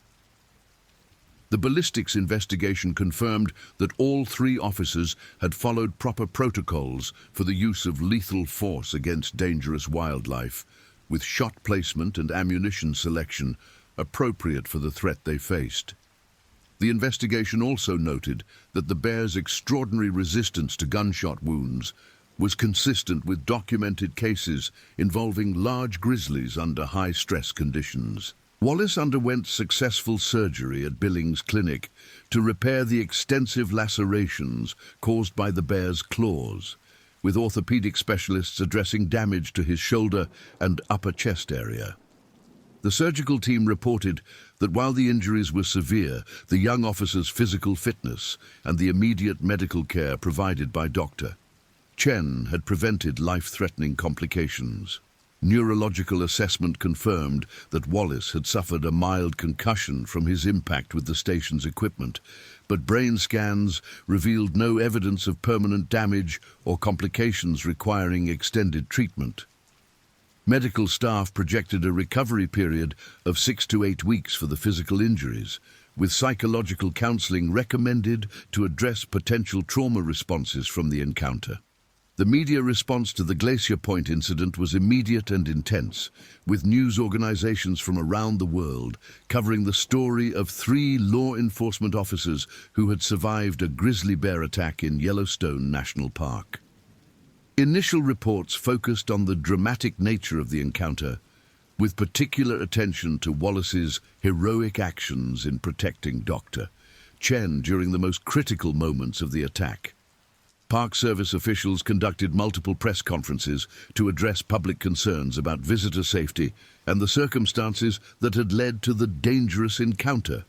Superintendent Rebecca Morrison emphasized that the incident represented an extremely rare situation involving a bear whose behavior had progressed far beyond normal wildlife patterns, and that enhanced monitoring protocols were being implemented to prevent similar escalations in the future. Wildlife advocacy groups expressed concern about the killing of a grizzly bear, one of Yellowstone's most iconic and protected species. However, detailed review of the incident documentation, including Dr. Chen's behavioral analysis and Thompson's expert assessment, supported the conclusion that lethal force had been the only viable option for protecting human life under the circumstances. The investigation's final report, released 6 weeks after the incident, concluded that all 3 officers had acted appropriately given the extreme circumstances they faced. The report commended their preparation, tactical coordination, and decision-making under life-threatening conditions, while noting that the situation represented a type of wildlife encounter for which standard protocols provided limited guidance. Changes in park management policies resulted from the incident, including enhanced early intervention protocols for bears showing signs of habituation to human presence. New guidelines called for immediate assessment and potential relocation of any bear that demonstrated persistent interest in human food sources or showed reduced fear responses to standard deterrent methods. Training programs for park law enforcement officers were expanded to include more extensive preparation for extreme wildlife encounters, with particular emphasis on situations involving large predators that had become habituated to human presence. The training incorporated lessons learned from the Glacier Point incident, including the importance of coordinated tactical response and the limitations of standard deterrent methods against highly habituated animals. Dr. Chen's research benefited significantly from the detailed documentation of the bear encounter, providing unprecedented insight into the behavioral progression that leads to dangerous human-wildlife conflicts. Her analysis contributed to improved predictive models for identifying animals at risk of becoming problematic, potentially preventing future incidents through earlier intervention. Thompson's post-incident analysis led to recommendations for enhanced monitoring technology in backcountry areas, including motion-activated cameras and behavioral monitoring systems that could provide early warning of animals showing problematic behavioral patterns. The technology improvements were implemented at multiple locations throughout Yellowstone's backcountry, creating a more comprehensive surveillance network for wildlife management purposes. Wallace returned to active duty 12 weeks after the incident, having completed both his physical rehabilitation and the psychological counseling recommended by medical professionals. His experience during the bear encounter, rather than deterring him from wilderness law enforcement, had strengthened his commitment to protecting both visitors and wildlife in the park system. The young officer's recovery process included extensive debriefing sessions with experienced officers who had survived similar encounters, helping him process the traumatic aspects of the incident while maintaining his effectiveness as a law enforcement professional. His perspective on the event, shaped by his Montana upbringing and wilderness experience, provided valuable insights for training other officers in wildlife encounter protocols. Brooks and Ramirez both received commendations for their performance during the incident, with particular recognition for their tactical coordination and decision-making under extreme pressure. Both officers continued their careers in park law enforcement, bringing enhanced expertise in wildlife encounter situations to their ongoing duties. The psychological impact of the incident affected all 5 survivors differently, with each individual processing the traumatic experience according to their personal background and professional training. Counseling resources were made available to all team members, with particular attention to the long-term effects of surviving a life-threatening encounter with a large predator. Follow-up interviews, conducted 6 months after the incident, revealed that all 5 individuals had successfully integrated the experience into their professional and personal lives without significant lasting trauma. The shared experience had created strong bonds between the team members, with all of them maintaining regular contact and mutual support for each other's continued careers and personal well-being. The Glacier Point station was rebuilt with enhanced security features designed to prevent similar wildlife encounters, including reinforced doors and windows, improved perimeter monitoring systems, and enhanced communication equipment. The new facility incorporated lessons learned from the incident while maintaining the operational effectiveness required for backcountry law enforcement operations. Educational programs for park visitors were expanded to include more detailed information about proper behavior in bear country, with particular emphasis on the importance of proper food storage and the role that visitor behavior plays in preventing wildlife habituation. The programs incorporated video footage and expert testimony from the Glacier Point incident to illustrate the potential consequences of improper wilderness behavior. Research initiated by Dr. Chen following the incident led to improved understanding of the factors that contribute to dangerous wildlife habituation, including climate change effects on natural food sources and the increasing volume of backcountry recreation that brings humans into contact with wildlife.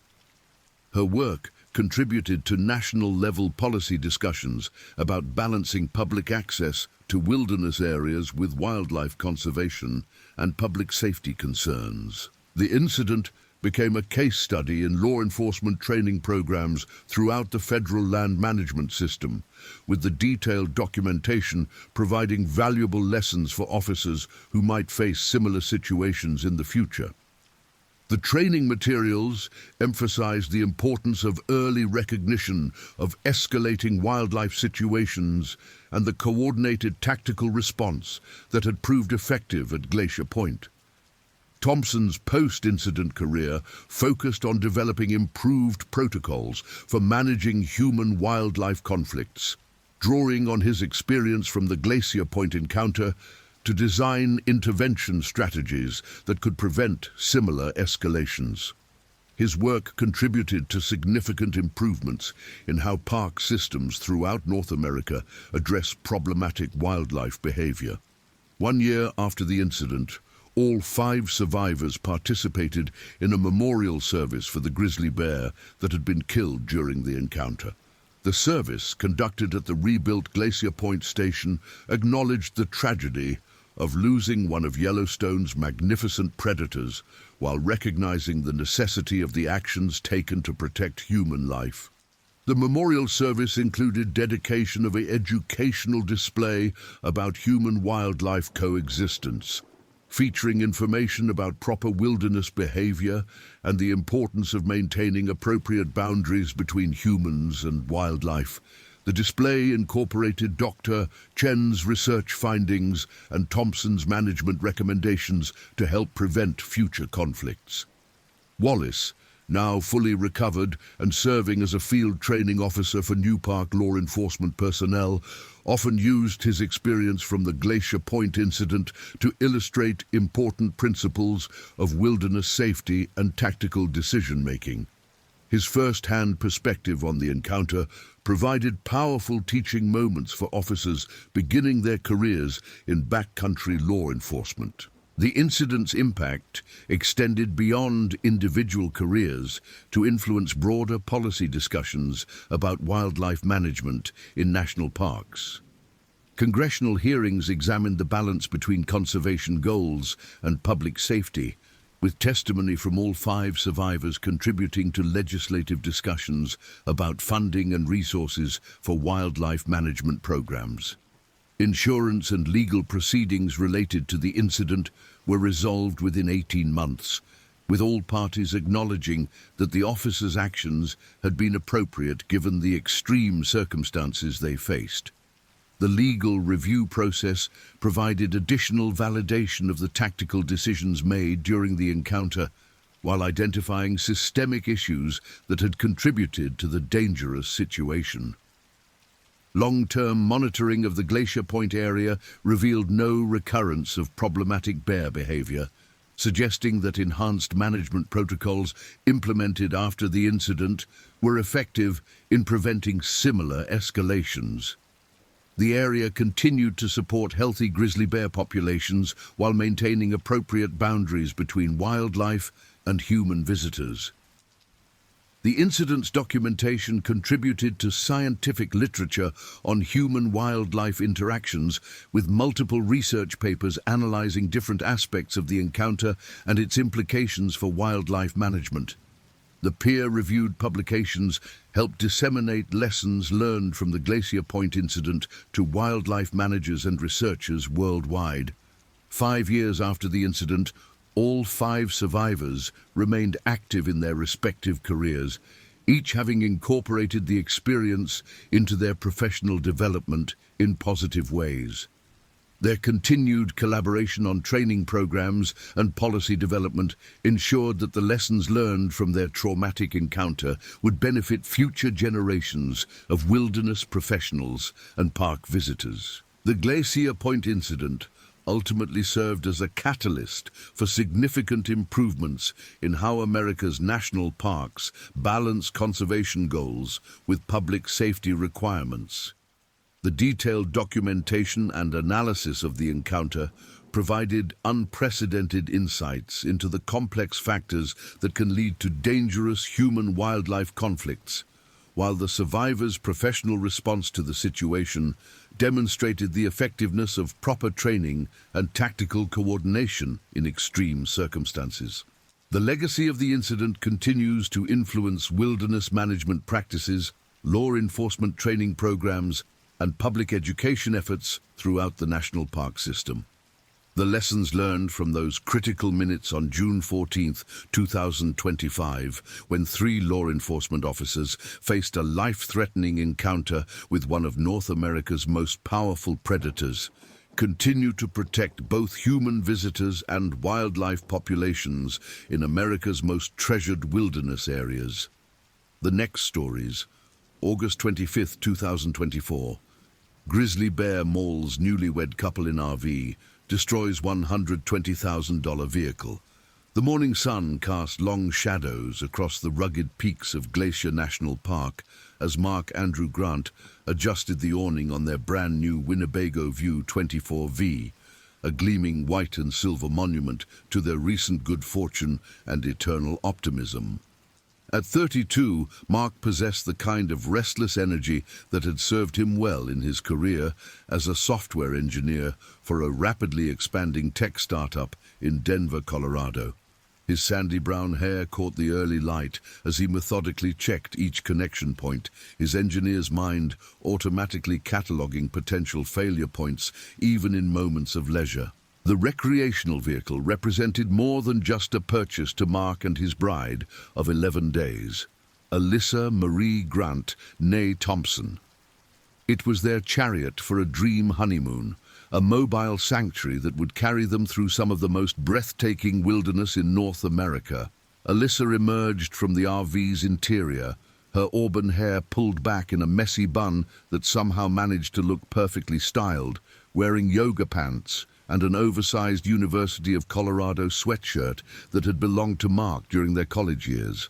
At 29, she radiated the kind of natural beauty that came from someone genuinely comfortable in her own skin, her green eyes bright with the excitement of their adventure. As a pediatric nurse at Children's Hospital Colorado, Alyssa had developed an almost supernatural ability to remain calm under pressure, a trait that had attracted Mark during their first meeting at a mutual friend's barbecue 3 years earlier. She carried 2 steaming mugs of coffee, the rich aroma mixing with the crisp mountain air that held just a hint of the coming autumn. "Beautiful morning," she said, settling beside Mark on the RV's retractable steps, her shoulder brushing against his as she handed him his mug. The ceramic bore the logo of their favorite coffee shop in Denver, a small reminder of home that they'd packed for comfort during their month-long journey through the American West. "I still can't believe we're actually doing this." Mark wrapped his free arm around her waist, pulling her closer as they surveyed their temporary kingdom.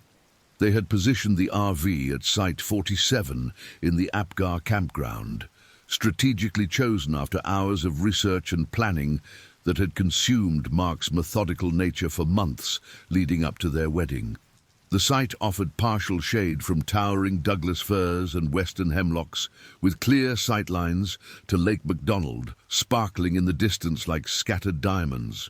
More importantly for Mark's peace of mind, the location provided easy access to the main road while still offering the wilderness experience Alyssa craved.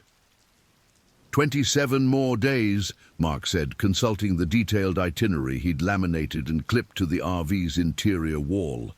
Their route would take them through Yellowstone, Grand Teton, Zion, and ultimately to the Grand Canyon, with carefully planned stops at lesser-known gems that Mark had discovered through months of forum browsing and guidebook study. "Though honestly, I could stay right here for the rest of our lives." The campground around them was beginning to stir with the gentle sounds of other early risers. 2 sites over, elderly Harold and Meredith Kellerman were emerging from their well-worn Airstream trailer, a vintage silver Bullet that had been their home away from home for 15 summers running. Harold, a retired railroad engineer from Minneapolis, nodded their direction with the easy camaraderie common among RV travelers, while Meredith tended to their camp stove with practiced efficiency. Their routine spoke of countless mornings in countless campgrounds, a rhythm perfected through decades of shared adventures. Directly across from the Grants, the Peterson family was engaged in the controlled chaos of breaking camp. Jake Peterson, a burly construction foreman from Spokane, was wrestling with a tarp that seemed determined to take flight in the morning breeze, while his wife Sarah corralled their twin 8-year-old boys, Mason and Carter, who were far more interested in exploring the nearby creek than helping pack their tent.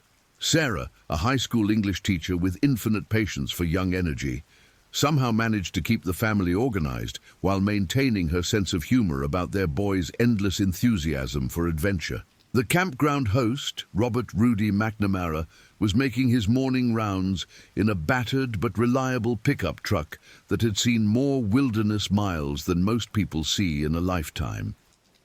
At 68, Rudy represented the kind of old-school outdoorsman that seemed increasingly rare in an age of GPS navigation and satellite communications.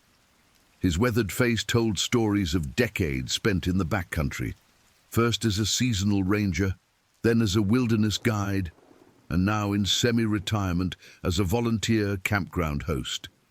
He knew these mountains with an intimacy that came from 50 years of careful observation, understanding the subtle signs and seasonal patterns that most visitors never notice.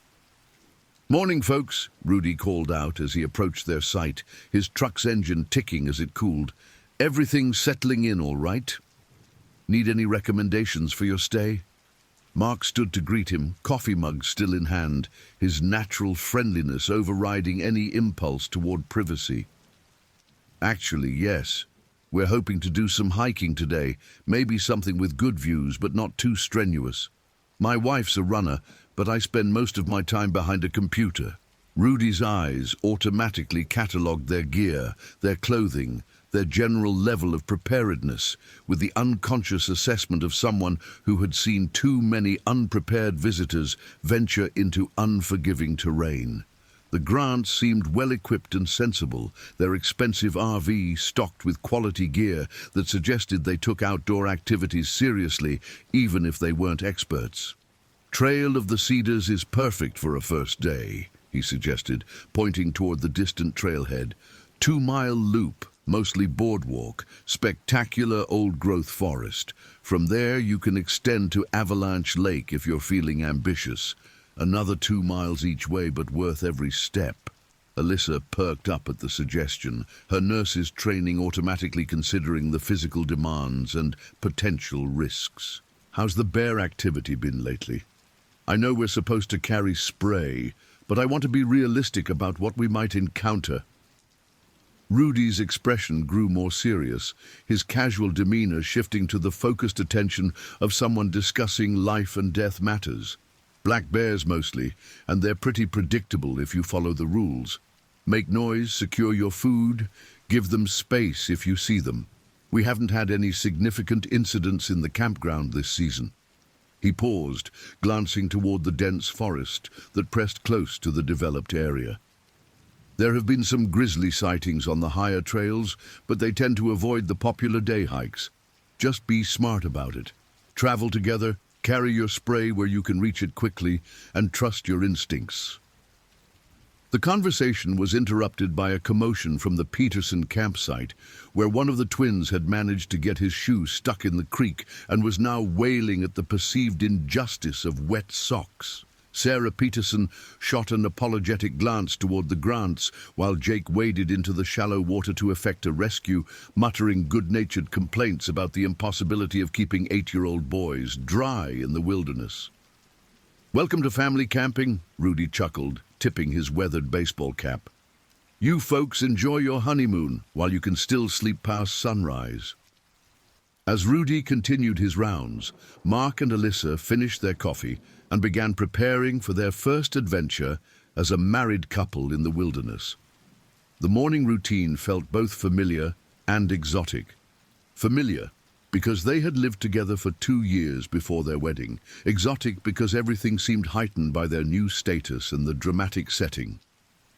Alyssa packed their day pack with the methodical precision she brought to her nursing shifts, double-checking their bear spray, first aid supplies, water bottles and energy bars. Mark studied their trail maps with the same intensity he brought to debugging complex code, memorizing landmarks and alternative routes with the thoroughness of someone who understood that preparation prevented problems. The Trail of the Cedars lived up to Rudy's promises, leading them through a cathedral of ancient trees that seemed to dwarf human concerns. The boardwalk wound between massive trunks that had been growing when European settlers first glimpsed these mountains, their bark scarred by centuries of fire and storm, but somehow enduring. Alyssa found herself walking more slowly than usual, not from fatigue, but from wonder, stopping frequently to photograph fungi and wildflowers with the enthusiasm of someone discovering new worlds. Mark, initially focused on making good time and reaching Avalanche Lake, gradually adapted to her pace and found his own appreciation for the smaller details they encountered. "Look at this," Alyssa called from beside a particularly massive cedar, her voice hushed with reverence. The tree's base required both of them stretching their arms wide to encompass even half its circumference, its bark deeply grooved and covered with decades of moss growth. This was here before Columbus, before the pyramids were built, before... She trailed off, overwhelmed by the perspective that ancient trees provide on human timeframes. Mark joined her, pressing his palm against the bark and feeling the solid reality of something that had stood in this exact spot for over 1,000 years. His engineer's mind automatically tried to calculate the forces required to grow and support such massive living architecture, but the numbers seemed inadequate to capture the presence of something so ancient and enduring. "Makes our problems seem pretty small," he admitted, wrapping his arms around his wife from behind as they stood dwarfed by the living monument. They encountered their first wildlife of the day near the junction with the Avalanche Lake Trail, a family of ground squirrels that seemed utterly unimpressed by human visitors, continuing their foraging with only occasional glances toward the intruders. Alyssa delighted in their fearless industriousness, watching as they systematically searched for seeds and nuts with the focused intensity of miniature farmers preparing for winter. The squirrels represented her first real encounter with wild animals, behaving naturally, and she found their indifference both humbling and reassuring. The trail to Avalanche Lake proved more challenging than the boardwalk, following Avalanche Creek through a landscape shaped by centuries of floods and rock slides. The path required more attention to footing, winding between boulders and fallen trees, while gaining gradual elevation toward the lake, nestled in a cirque carved by ancient glaciers. Mark found the increased difficulty energizing rather than exhausting, his competitive nature enjoying the physical challenge, even as his protective instincts kept him watching Alyssa for signs of fatigue. "I'm fine," she laughed, catching his concerned glances as they navigated a particularly rocky section. "I run half marathons, remember? This is nothing compared to the hills around Denver." But the altitude was affecting them both more than either wanted to admit, their breathing coming slightly harder in the thinner mountain air. They had driven straight from Denver to Glacier without taking time to acclimatize, eager to begin their adventure, but perhaps underestimating the difference between mile-high Denver and the higher elevations of the park. The oversight was minor, but represented the kind of small miscalculation that can accumulate in wilderness environments. Avalanche Lake itself justified every step of their journey, spreading before them like a mirror reflecting the surrounding peaks in perfect stillness. The water held an otherworldly blue-green clarity that seemed to glow from within, fed by waterfalls cascading down rock faces that rose nearly vertically from the lake's shores.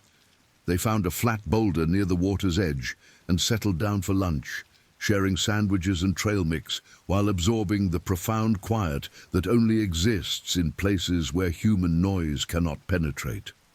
"I want to come back here for our 10th anniversary," Alyssa said, her voice dreamy with contentment as she leaned against Mark's shoulder. "And our 20th and our 50th, Mark kissed the top of her head, breathing in the scent of her shampoo mixed with mountain air and sunshine. "Deal. Though we might need to upgrade from sandwiches to something fancier by our 50th. They were interrupted by the arrival of another couple, long-time hikers in their 60s who moved with the easy efficiency of people who had been exploring wilderness together for decades. The man wore a faded baseball cap advertising a long-defunct outdoor gear company, while the woman carried a worn leather journal that she consulted frequently, apparently recording observations about wildflowers and bird sightings. They nodded politely to the Grants, but maintained the respectful distance that experienced wilderness travelers understand instinctively, close enough for safety, far enough for solitude. The return hike passed more quickly, aided by gravity and growing familiarity with the trail, but Mark noticed that Alyssa was moving more slowly than on their ascent. Her energy seemed to flag during the final mile back to the trailhead, and she accepted his offer to carry her pack without the protest that usually accompanied his protective gestures. The day's exertion, combined with the altitude and the emotional intensity of their new adventure, was taking its toll, even on her excellent conditioning. They arrived back at their campsite as the afternoon shadows began lengthening, both feeling the satisfying fatigue that comes from a day well spent in beautiful country. The Kellermans were sitting in matching camp chairs beside their Airstream, Harold reading a paperback western while Meredith worked on a crossword puzzle, both of them occasionally glancing up to watch the lake's changing colors as the sun moved across the sky. The scene radiated the kind of comfortable domesticity that develops between couples who have learned to share silence as easily as conversation.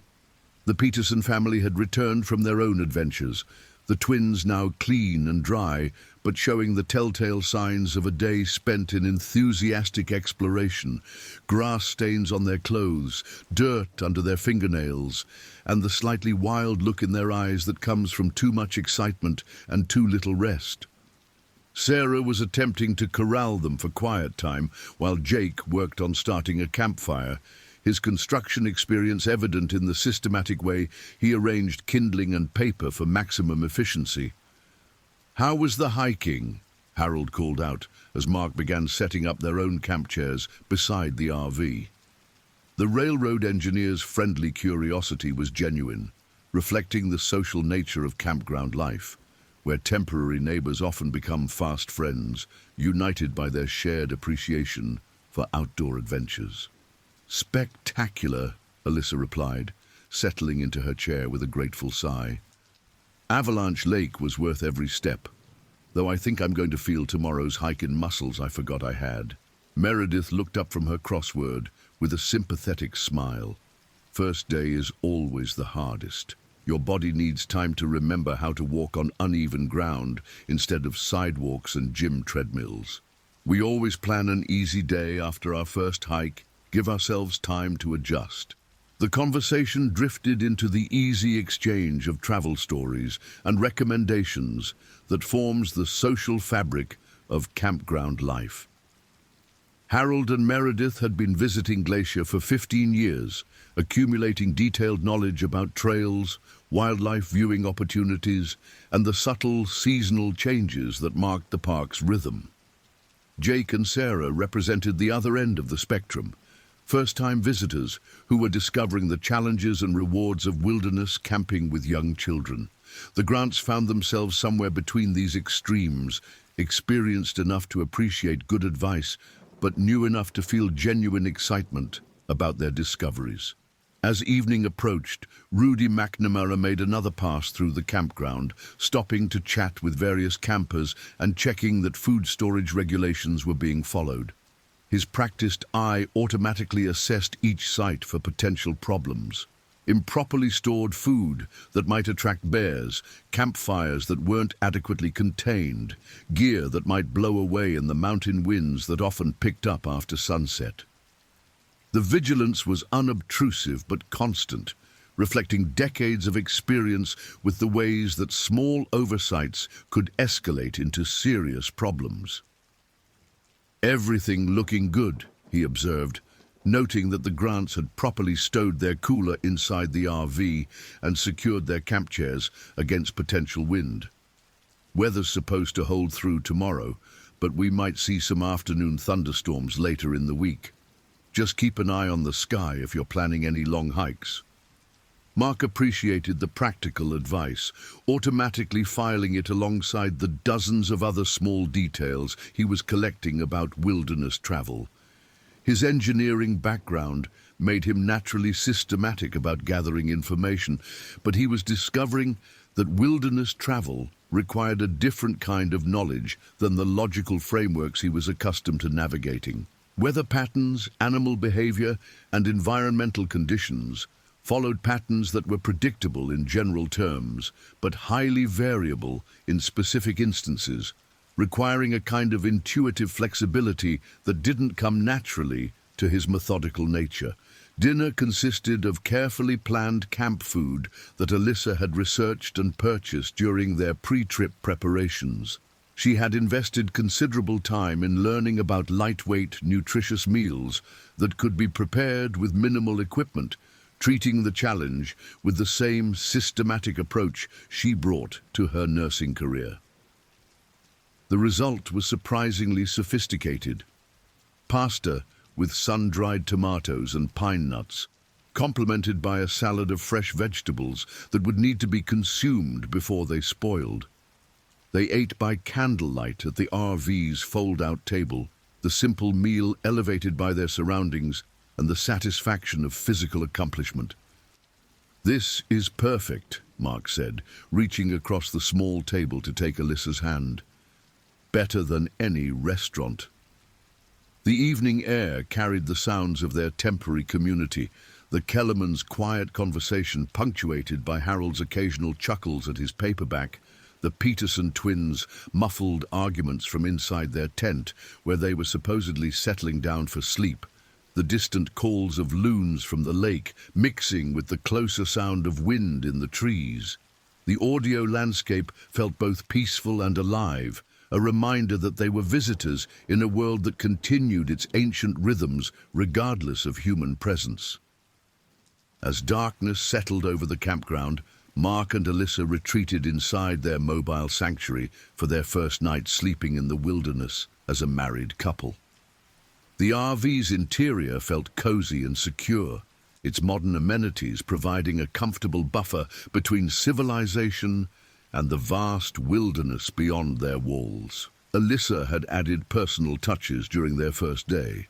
A small, battery-powered reading lamp clipped to the dining table, their wedding photo positioned where they would see it every morning, the coffee supplies arranged in easy reach of the compact kitchen area. "Tomorrow we should explore some of the easier trails closer to camp," she suggested as they prepared for bed. "I want to see more wildlife, maybe get some better photos." Mark agreed, already planning their next day's adventures with the same attention to detail he brought to all their activities. He consulted their guidebooks and maps, identifying several short hikes that would allow them to explore different ecosystems without overextending themselves. The systematic approach reflected his personality, but also their shared commitment to making their honeymoon adventure both exciting and safe. They fell asleep to the sound of wind in the trees and the distant call of a great horned owl, both of them exhausted by the day's combination of physical exertion and sensory overload. The RV's comfortable bed and climate control systems insulated them from the mountain night's temperature swings, allowing them the deep sleep that would be essential for recovery and preparation for another day's adventures. What they couldn't know as they drifted off to sleep was that their presence, along with that of their fellow campers, had been noted by other residents of the area. In the dense forest beyond the campground's developed area, a large grizzly bear was conducting his own evening routine, following scent trails and territorial markers that comprised his mental map of the region. The bear, a mature male weighing nearly 600 pounds, had been tracking the increasingly strong food odors emanating from the human encampment throughout the day. The grizzly, known to park biologists as Bear 211, though he bore no external identifying marks, represented one of the success stories of wildlife conservation in the region. Born in the park's backcountry 22 years earlier, he had survived the challenging transition from dependent cub to independent adult, learning through trial and error which food sources were worth pursuing and which humans were best avoided. His survival had depended on intelligence, caution, and an almost supernatural ability to remain invisible to park visitors who shared his territory. But this particular late August evening found Bear 211 in a state of heightened agitation that had been building throughout the summer. Food sources that had sustained him in previous years were proving less reliable, a consequence of the drought conditions that had affected much of the region. The huckleberry crop had been disappointing, the usual salmon runs reduced, and the high-energy foods he needed to build fat reserves for winter hibernation were increasingly difficult to locate.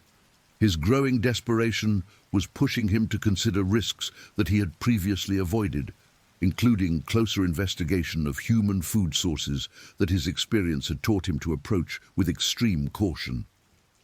The bear's territory encompassed roughly 40 square miles of mountainous terrain, including several drainages that brought him periodically close to developed areas. He knew the rhythms of human activity in the region with the precision of someone who had spent decades observing patterns and avoiding confrontation. Campgrounds filled and emptied according to predictable schedules, hikers followed established trails during daylight hours, and park vehicles traveled roads at regular intervals. This knowledge had allowed him to coexist with increasing human presence while maintaining the invisibility that was essential to his survival. But as Bear 211 followed scent trails toward the Apgar campground on this particular evening, his usual caution was being overwhelmed by increasingly urgent hunger signals.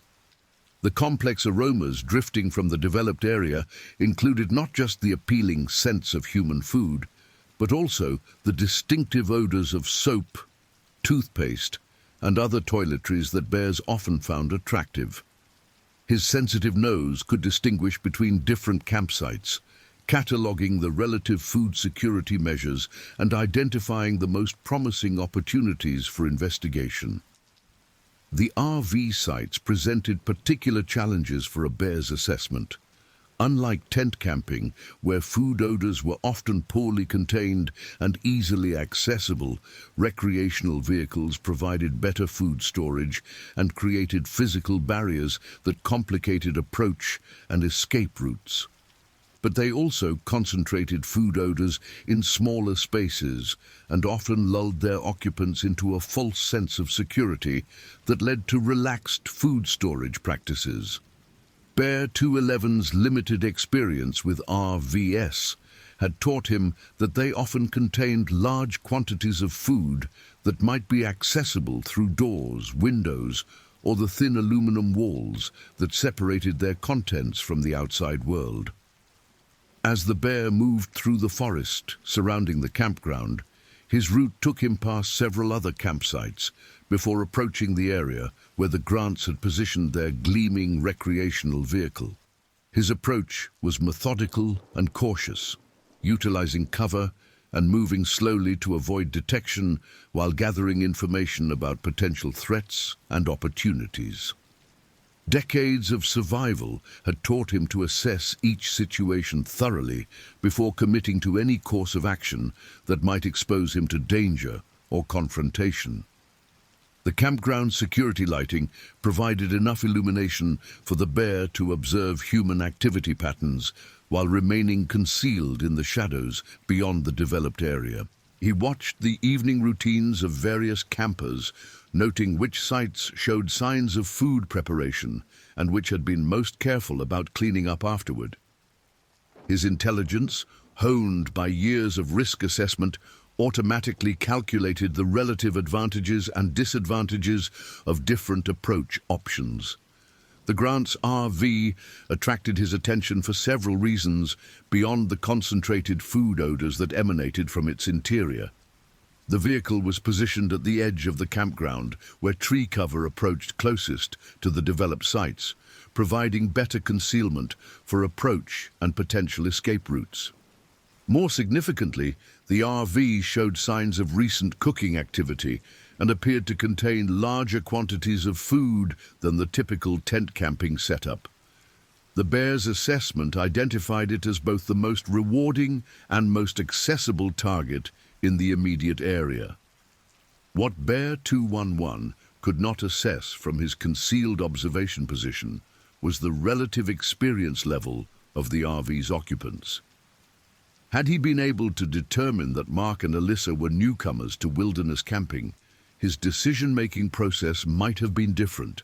Experienced campers developed habits and awareness that made them less attractive targets for bears seeking easy food access. But the Grants' newlywed excitement and focus on each other, combined with their inexperience with bear country protocols, created a situation that appeared increasingly attractive to a hungry and desperate predator. The bear's approach pattern that night followed routes he had used successfully in previous investigations of human activity. He moved slowly through dense timber, utilizing natural cover and stopping frequently to assess changes in scent patterns and sound levels. His massive size, which would seem cumbersome in open terrain, became an advantage in thick forest, where his dark coloring and careful movement allowed him to remain essentially invisible despite weighing nearly 600 pounds. As midnight approached, most campground activity had settled into quiet routines. The Kellermans had retired to their airstream and were sleeping peacefully after their decades of camping experience had taught them to rest deeply in wilderness settings. The Peterson family's tent showed no signs of movement. The twins, finally exhausted into genuine sleep, while their parents enjoyed the rare luxury of uninterrupted rest. Various other campers throughout the developed area were settled for the night, their sites secured according to park regulations, but with varying degrees of thoroughness and attention to detail. The Grants RV showed signs of recent occupancy. Interior lights had been extinguished only an hour earlier, and the normal settling noises of a recreational vehicle adjusting to nighttime temperature changes provided audio camouflage for careful investigation. From Bear 211's position in the tree line, the vehicle appeared to offer multiple potential access points, from windows that might be partially open for ventilation to the main entrance door that might not be properly secured against determined intrusion. The Bear's investigation began with a careful circuit of the RV's perimeter, his sensitive nose gathering detailed information about the contents and occupants. The scent inventory was remarkably complete. He could distinguish between different types of food, toiletries, and even the distinctive human odors that would indicate how many people were inside and their relative states of alertness. This olfactory intelligence gathering was complemented by careful visual assessment of potential entry points and escape routes should the investigation be discovered. What Bear 211 detected during his reconnaissance was both encouraging from his perspective and ominous for the RV's sleeping occupants. The food odors were stronger and more varied than typical camping situations, suggesting not just the single meal's cleanup, but substantial food stores for extended travel.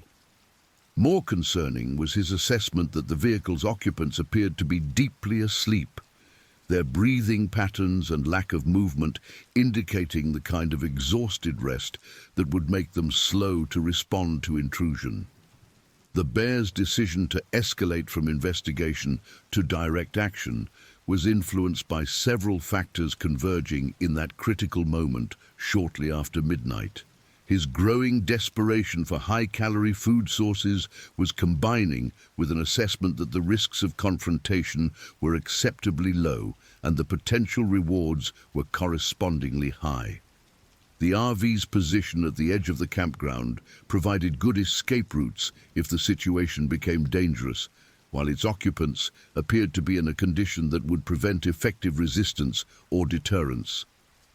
Inside the RV, Mark and Alyssa were experiencing the deep sleep that often follows physically exhausting days in mountain environments.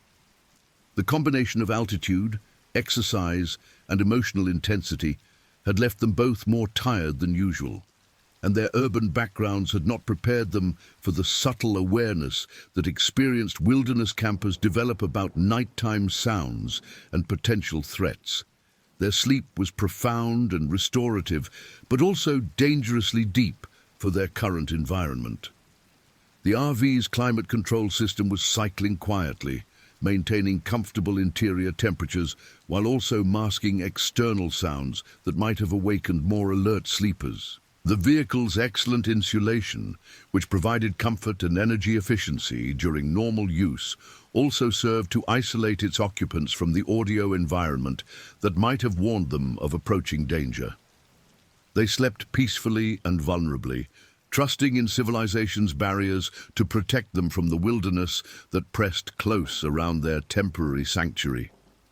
Bear 211's first physical contact with the RV came as he investigated the exterior storage compartments where many RV travelers kept food, cooking equipment, and other supplies that might prove attractive to wildlife. His powerful claws, evolved for digging roots and tearing apart logs in search of insects, proved remarkably effective at manipulating human-made latches and storage systems. The external compartments yielded some interesting scents, but little in the way of accessible food, redirecting his attention toward the vehicle's main interior where the strongest odors originated. The Bear's investigation of the RV's exterior continued for nearly 20 minutes as he systematically tested various potential access points while monitoring the interior for signs that his presence had been detected. His approach was methodical and intelligent, reflecting decades of experience with human structures and the kind of problem-solving ability that had made him successful in an environment where most of his species had been eliminated by human activity. Each test of latches, windows, and potential entry points was conducted carefully, with constant attention to escape routes and potential complications. The critical moment came when Bear 211 discovered that one of the RV's windows had been left partially open for ventilation, creating a gap just large enough for his sensitive nose to gather detailed intelligence about interior contents. What he detected through that small opening was a comprehensive inventory of food supplies that exceeded anything he had encountered in previous investigations of human sites. The RV contained not just the remnants of recent meals, but substantial stores of the high-energy processed foods that bears found irresistibly attractive when compared to their natural diet options. More importantly, from the bear's perspective, his investigation suggested that the food stores were not secured in the kind of bear-proof containers that would prevent access even if he managed to gain entry to the vehicle. His experience with human food storage had taught him to distinguish between properly secured supplies and those that might be accessible to determined investigation. The Grants, despite their careful planning in most respects, had not anticipated the possibility that their RV itself might be vulnerable to wildlife intrusion. The bear's decision to attempt forced entry was not made suddenly, but rather represented the culmination of his systematic assessment that the potential rewards justified the considerable risks involved in direct confrontation with human occupants. His hunger, desperation, and evaluation of the tactical situation all pointed toward escalating his investigation into active intrusion. The moment when caution gave way to action would prove to be the critical turning point that transformed a wildlife encounter into a tragedy. Inside the RV, Mark stirred slightly as some subliminal awareness registered the presence of something unusual in their immediate environment. His engineer's mind, even in sleep, maintained a background monitoring function that processed environmental changes and potential anomalies. But his urban conditioning had not prepared him to interpret the subtle signs that might have alerted a more experienced wilderness traveler to approaching danger. His brief moment of semi-consciousness passed without triggering full awakening, and he settled back into deep sleep beside his wife. Bear 211's first attempt at forced entry focused on the RV's main door, which he had observed the occupants using during their evening routine. His powerful foreclaws, evolved for tasks far more demanding than manipulating human-made hardware, made quick work of the external door handle and locking mechanism. The aluminum construction that provided lightweight strength for highway travel offered little resistance to a 600-pound predator equipped with natural tools capable of tearing apart fallen logs and digging through frozen ground. The door's failure occurred with a distinctive metallic screech that would have been immediately recognizable as a crisis to anyone with wilderness experience, but which registered in the Grants' sleeping minds only as an unidentified noise that might have been wind, settling sounds from their new RV or activity from neighboring campsites. Their lack of experience with bear country protocols had not prepared them to distinguish between normal nighttime sounds and the specific audio signatures that indicated immediate danger. The bear's entry into the RV's interior marked the point of no return in a sequence of events that had been building throughout the day. His massive bulk filled the narrow aisle between the vehicle's kitchen and sleeping areas, his dark fur absorbing what little light filtered through the windows, while his presence dominated the confined space with an almost supernatural menace. The contrast between the civilized interior with its modern appliances, comfortable furnishings, and personal touches that marked it as a human sanctuary, and the primitive power of the apex predator now standing inside, created a surreal tableau that would haunt the memories of anyone who could have witnessed it. Alyssa's first awareness of crisis came not from sound, but from a change in air pressure and scent that penetrated her deep sleep with the urgency of a fire alarm. Her nursing training had developed her sensitivity to environmental changes that might signal patient emergencies, and some part of her consciousness recognized that their situation had fundamentally altered even before she achieved full wakefulness. Her eyes opened to darkness, filled with an alien presence that her mind struggled to process and categorize. The few seconds of confusion as Alyssa transitioned from sleep to crisis awareness represented a critical delay in their response time that would prove to have tragic consequences. Her first instinct was to reach for Mark, hoping to wake him so they could assess the situation together, but her movement triggered an immediate and violent response from the bear that eliminated any possibility of organized resistance or escape. Bear 211's attack was not motivated by territorial defense or protection of cubs, the factors that typically drive grizzly aggression toward humans.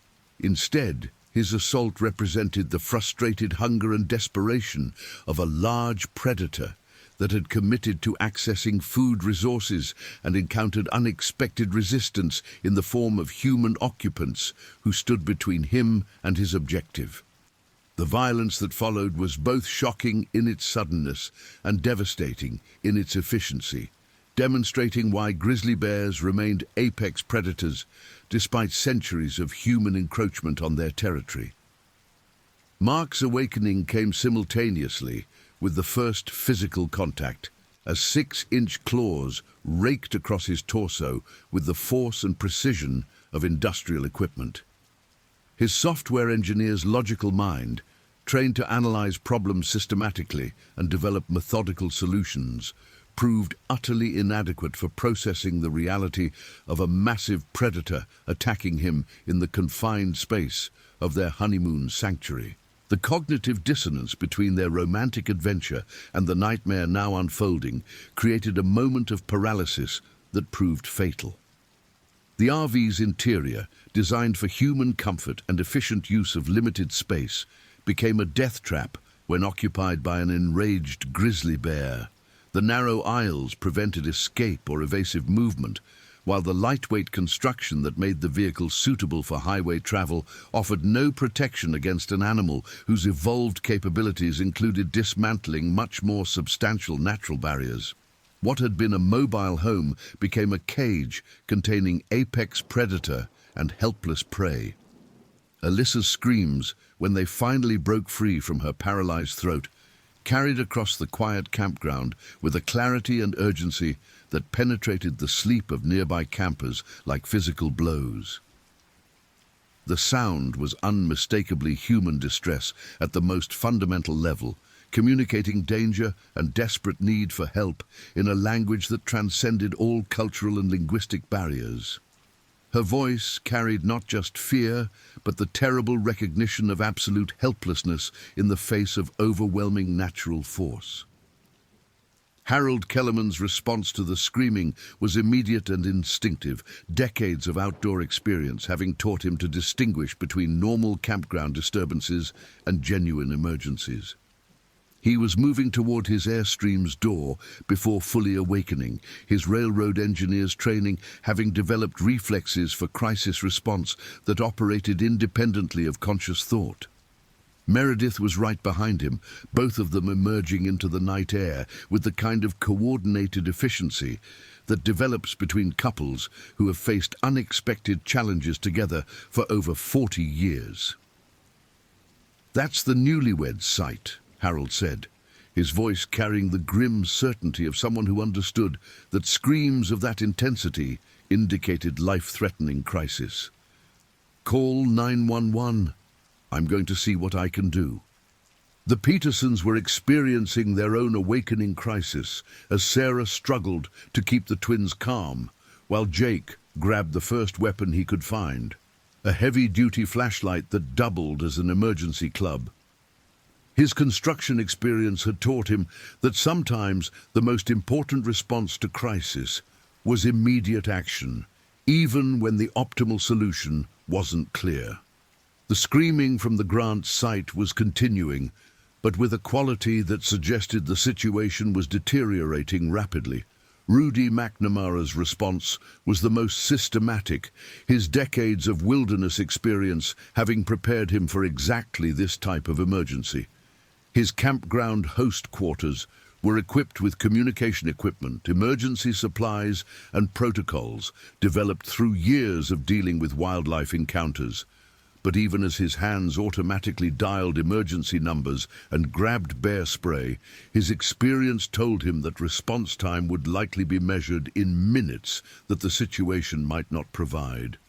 The bear's assault on Mark was both methodical and devastating, reflecting the efficient killing techniques that had evolved over millions of years of predatory behavior. Grizzly bears were designed by natural selection to disable large prey quickly and completely, minimizing the risk of injury to themselves while accessing food resources. The attacks that had seemed random and chaotic to the human observers followed patterns of maximum damage with minimum exposure to counterattack. Mark's attempts at resistance were heroic, but utterly inadequate against an opponent that outweighed him by more than 3-1 and possessed natural weapons evolved specifically for dispatching large mammals.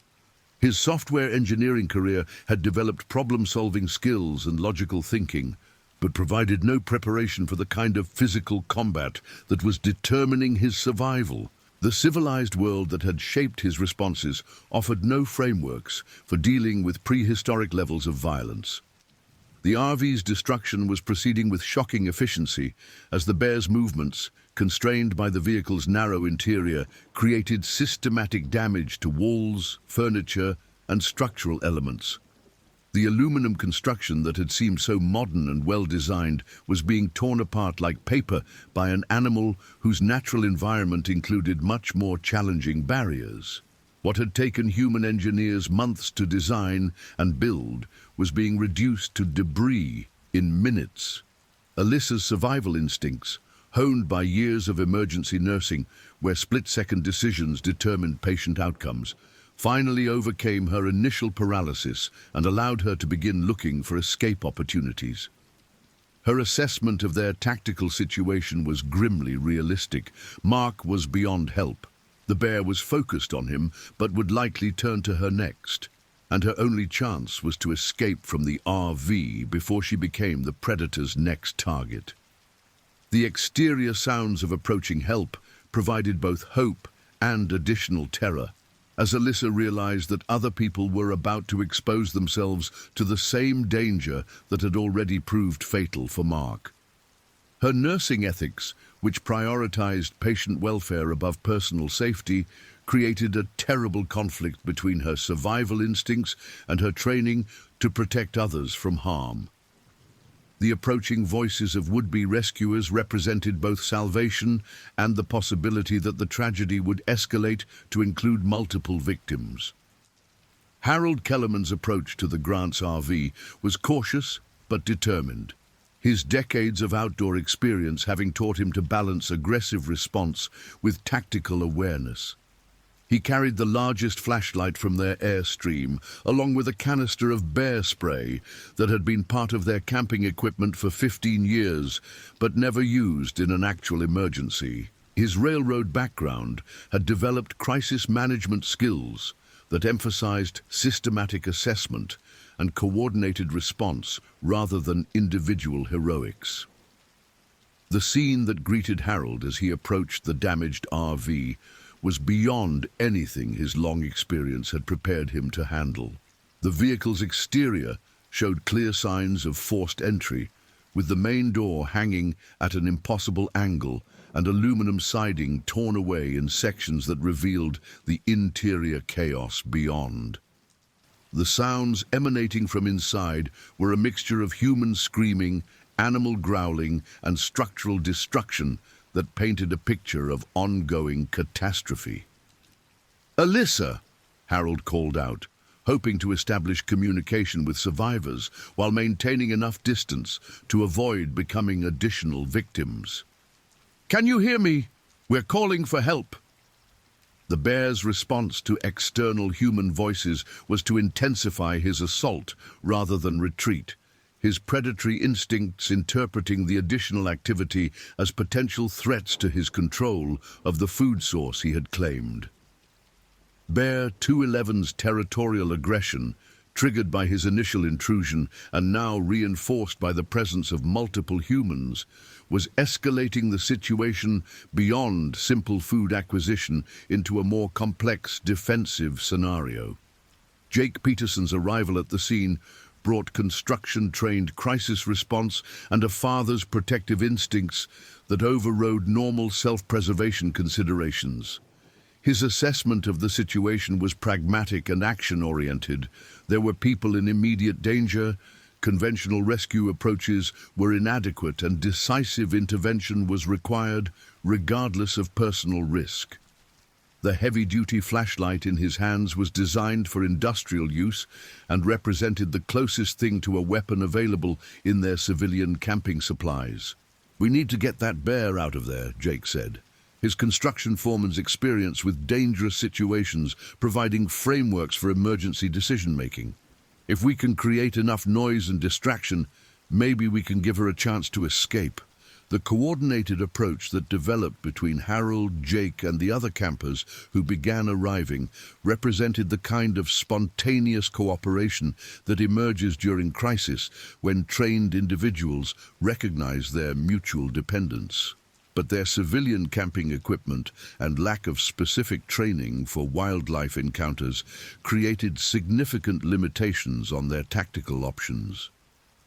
They were attempting to rescue people from a situation that challenged even professional wildlife management personnel. Rudy McNamara's communication with emergency services was proceeding according to established protocols, but the reality of their remote location and the specialized nature of the crisis meant that professional help would require significant time to arrive and deploy.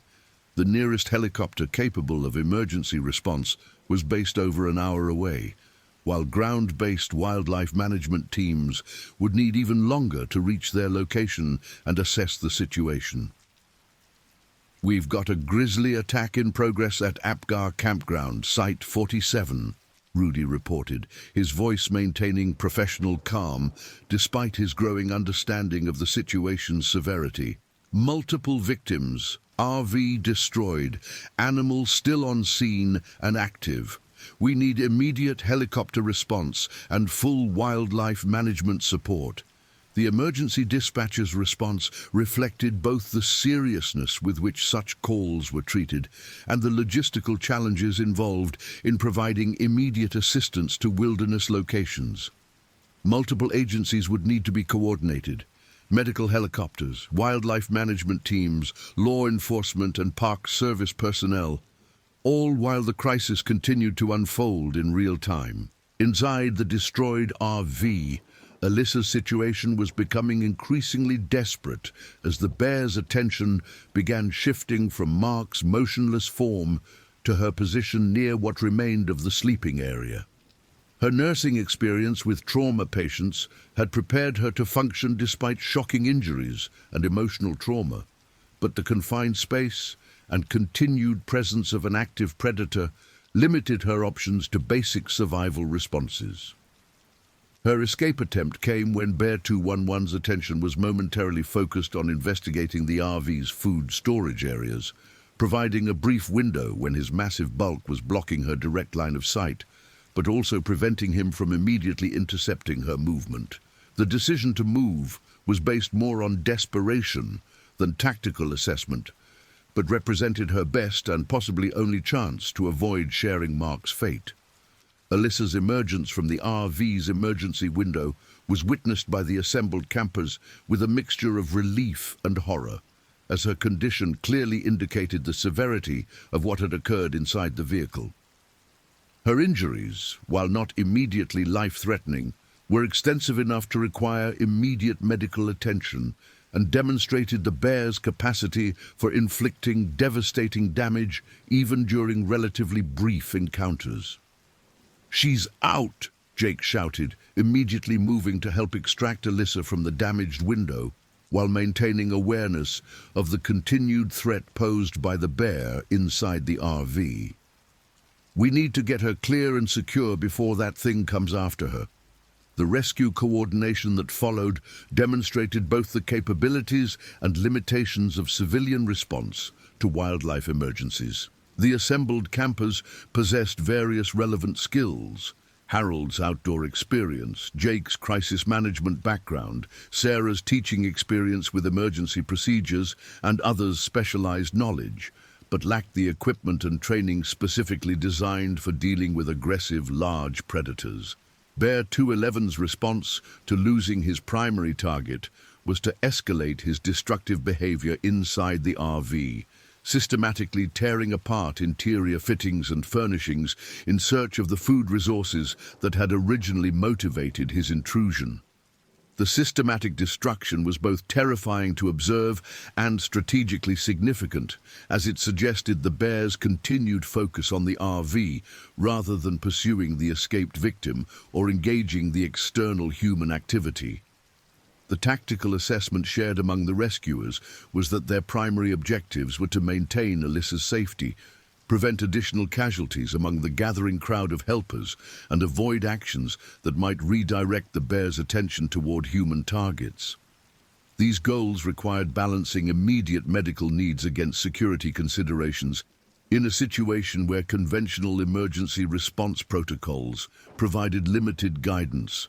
Alyssa's medical condition, assessed by Sarah Peterson's teaching-based first aid training and corroborated by her own professional nursing knowledge, included multiple lacerations and probable internal injuries that required immediate hospital treatment but weren't immediately life-threatening if properly managed. Her psychological state reflected severe trauma but retained enough coherence for her to communicate essential information about Mark's condition and the ongoing threat level. "Mark," she whispered, her voice hoarse from screaming, but carrying the urgent clarity of someone desperate to communicate vital information. "He's still inside. I couldn't." The inability to complete the assessment reflected both her emotional trauma and her professional understanding of what the injuries she had witnessed likely meant for Mark's survival prospects. The confirmation that Mark remained inside the RV with the bear created an additional decision point for the assembled rescuers, as potential survival scenarios required immediate action, while realistic assessment suggested that such action would likely create additional casualties without improving outcomes. The civilian responders found themselves facing tactical and ethical decisions that challenged even professional emergency responders. Harold Kellerman's assessment, based on decades of outdoor experience and railroad safety training, was that any attempt to retrieve Mark would require professional wildlife management support and specialized equipment that wasn't available at their location.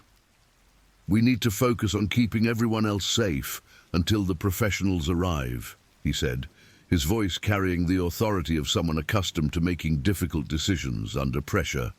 The helicopter's approach became audible nearly 45 minutes after the initial emergency call, its distinctive rotor noise providing hope for professional intervention, while also creating additional complications for the ongoing crisis management. The aircraft's arrival would bring medical support for Alyssa and professional assessment of the tactical situation, but would also introduce new variables that could potentially escalate rather than resolve the confrontation. Emergency medical technician Patricia Wong and her flight partner, pilot Captain Dennis Rodriguez, represented decades of combined experience with wilderness medical emergencies and helicopter rescue operations in challenging terrain. Their assessment protocols included not just patient stabilization, but also scene security evaluation and coordination with other emergency responders who might be approaching the location through ground-based routes. "We've got one victim extracted, unknown condition on a second victim still with the animal," Patricia radioed as their aircraft circled the campground to assess landing options and tactical considerations. requesting immediate backup from wildlife management and additional medical support for potential multiple casualties.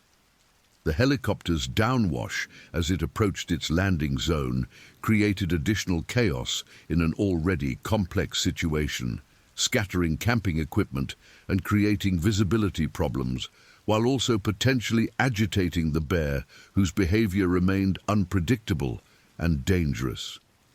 The rescue operation was expanding in scope and complexity, even as professional resources became available to manage it more effectively. Patricia Wong's medical assessment of Alyssa confirmed significant injuries that required immediate hospital treatment, but validated the initial triage decision that she was stable enough for helicopter transport to the regional trauma center. The professional medical evaluation also provided the first authoritative assessment of her condition for family notification and media response, as word of the attack was already spreading beyond the immediate emergency response community.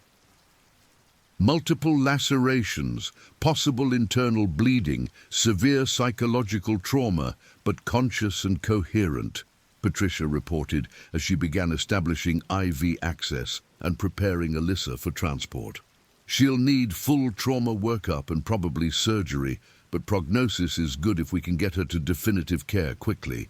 The decision to transport Alyssa immediately, rather than waiting for resolution of the tactical situation, reflected standard medical protocols that prioritized patient care over scene security when professional security resources were unavailable. The helicopter's departure would remove immediate medical support from the scene, but would also begin the process of providing Alyssa with the specialized treatment she needed for recovery. Wildlife management specialist Dr. Sarah Chen arrived at the scene by ground vehicle nearly 2 hours after the initial attack, bringing specialized equipment and tactical expertise specifically designed for managing dangerous wildlife encounters. Her assessment protocols included not just immediate threat evaluation, but also investigation of factors that might have contributed to the encounter and recommendations for preventing similar incidents. Dr. Chen's initial scene survey confirmed the severity of the attack, while also providing professional evaluation of the bear's behavior patterns and likely response to various intervention strategies. Her expertise with grizzly bear psychology and behavior provided frameworks for understanding both what had already occurred and what tactical options might be effective for resolving the ongoing situation. This appears to be a food-motivated intrusion that escalated into territorial defense, Dr. Chen reported to Incident Command. The animal is still actively engaged with the scene, which presents both opportunities and risks for resolution. We need to establish secure perimeters before attempting any recovery operations. The bear's continued presence inside the destroyed RV created a unique tactical situation that challenged standard wildlife management protocols designed for more typical human-bear encounters. Bear 211's investment in claiming and defending his perceived food source meant that he was unlikely to retreat voluntarily, while the confined space prevented many of the deterrent and management techniques that would be effective in open terrain. The tactical assessment shared between Dr. Chen and Incident Command personnel concluded that Mark's recovery would require specialized equipment and carefully coordinated intervention that prioritized responder safety, while acknowledging the reality that survival prospects were minimal after several hours of exposure to continued predator presence. The decision-making process balanced family considerations, public safety requirements, and resource allocation in ways that illustrated the complexity of wilderness emergency response. Mark's condition, when professional evaluation finally became possible later that morning, confirmed the fears that had been growing among responders throughout the night. The attack's severity and duration had created injuries that were incompatible with survival, transforming the rescue operation into a recovery mission that required different protocols and different psychological preparation for all involved personnel. The bear's eventual retreat from the scene occurred only after Dr. Chen's team deployed specialized deterrent equipment and created escape corridors that allowed Bear 211 to withdraw without losing face or admitting defeat. The animal's departure was methodical and cautious, reflecting his intelligence and experience with human encounters, but also his assessment that continued confrontation no longer served his survival interests. The investigation that followed would reveal multiple contributing factors to the tragedy, from the unusual drought conditions that had reduced Bear 211's natural food sources to the specific design features of the RV that had made forced entry possible. But the immediate focus remained on supporting Alyssa's recovery and managing the complex aftermath of an encounter that had transformed a honeymoon adventure into a wilderness tragedy. Alyssa's arrival at Kalispell Regional Medical Center began a recovery process that would extend far beyond her physical injuries, though those were severe enough to require multiple surgeries and weeks of intensive care. Her medical team, led by trauma surgeon Dr. Michael Patterson, faced the challenge of treating not just her wounds, but also the complex psychological trauma that accompanied surviving such an extreme encounter.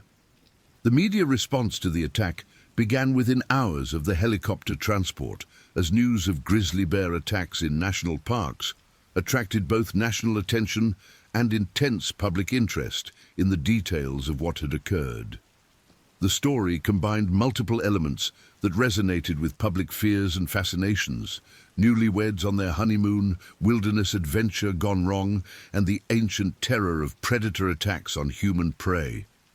News reporter Jessica Martinez arrived at the hospital and campground locations while the investigation was still in its early phases, bringing both professional journalism experience and sensitivity to trauma coverage that would be essential for responsible reporting of the story.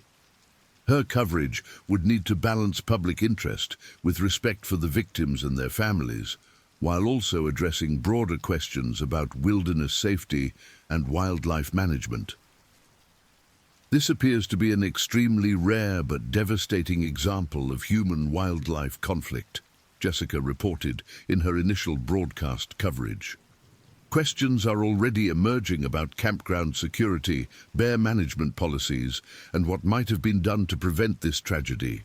The family notification process began while Alyssa was still in surgery, as hospital social workers and park service personnel coordinated to contact both the Grant and Thompson families with news that would fundamentally alter their lives. The logistics of delivering such devastating information to families scattered across different states required careful coordination and professional support services. Mark's parents, Robert and Linda Grant of Aurora, Colorado, received the initial notification while they were still expecting daily check-in calls from their son's honeymoon adventure.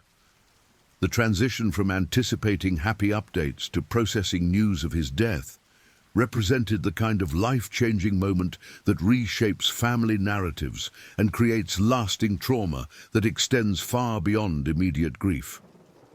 Alyssa's parents, James and Patricia Thompson of Fort Collins, Colorado, faced the complex challenge of supporting their daughter's recovery while also processing their own grief over losing the son-in-law they had welcomed into their family just 11 days earlier. Their response required balancing immediate medical support needs with longer-term emotional and practical assistance for a daughter whose life had been fundamentally altered. The extended family networks of both families found themselves dealing with secondary trauma as news of the attack spread through their communities, creating ripple effects that would influence dozens of relationships and reshape family dynamics in ways that would take years to fully understand. The tragedy became a defining event that would influence family stories, traditions, and risk assessments for generations. The investigation into the attack's causes involved multiple agencies and areas of expertise, from wildlife behavior analysis to recreational vehicle safety assessment to campground design evaluation. The comprehensive review process would ultimately produce recommendations for policy changes and safety improvements, but the immediate focus remained on understanding exactly what had occurred and whether it could have been prevented. Dr. Chen's wildlife behavior analysis revealed that bear 211 had been observed in the area for several days before the attack, following normal territorial patrol patterns that had brought him increasingly close to human activity areas.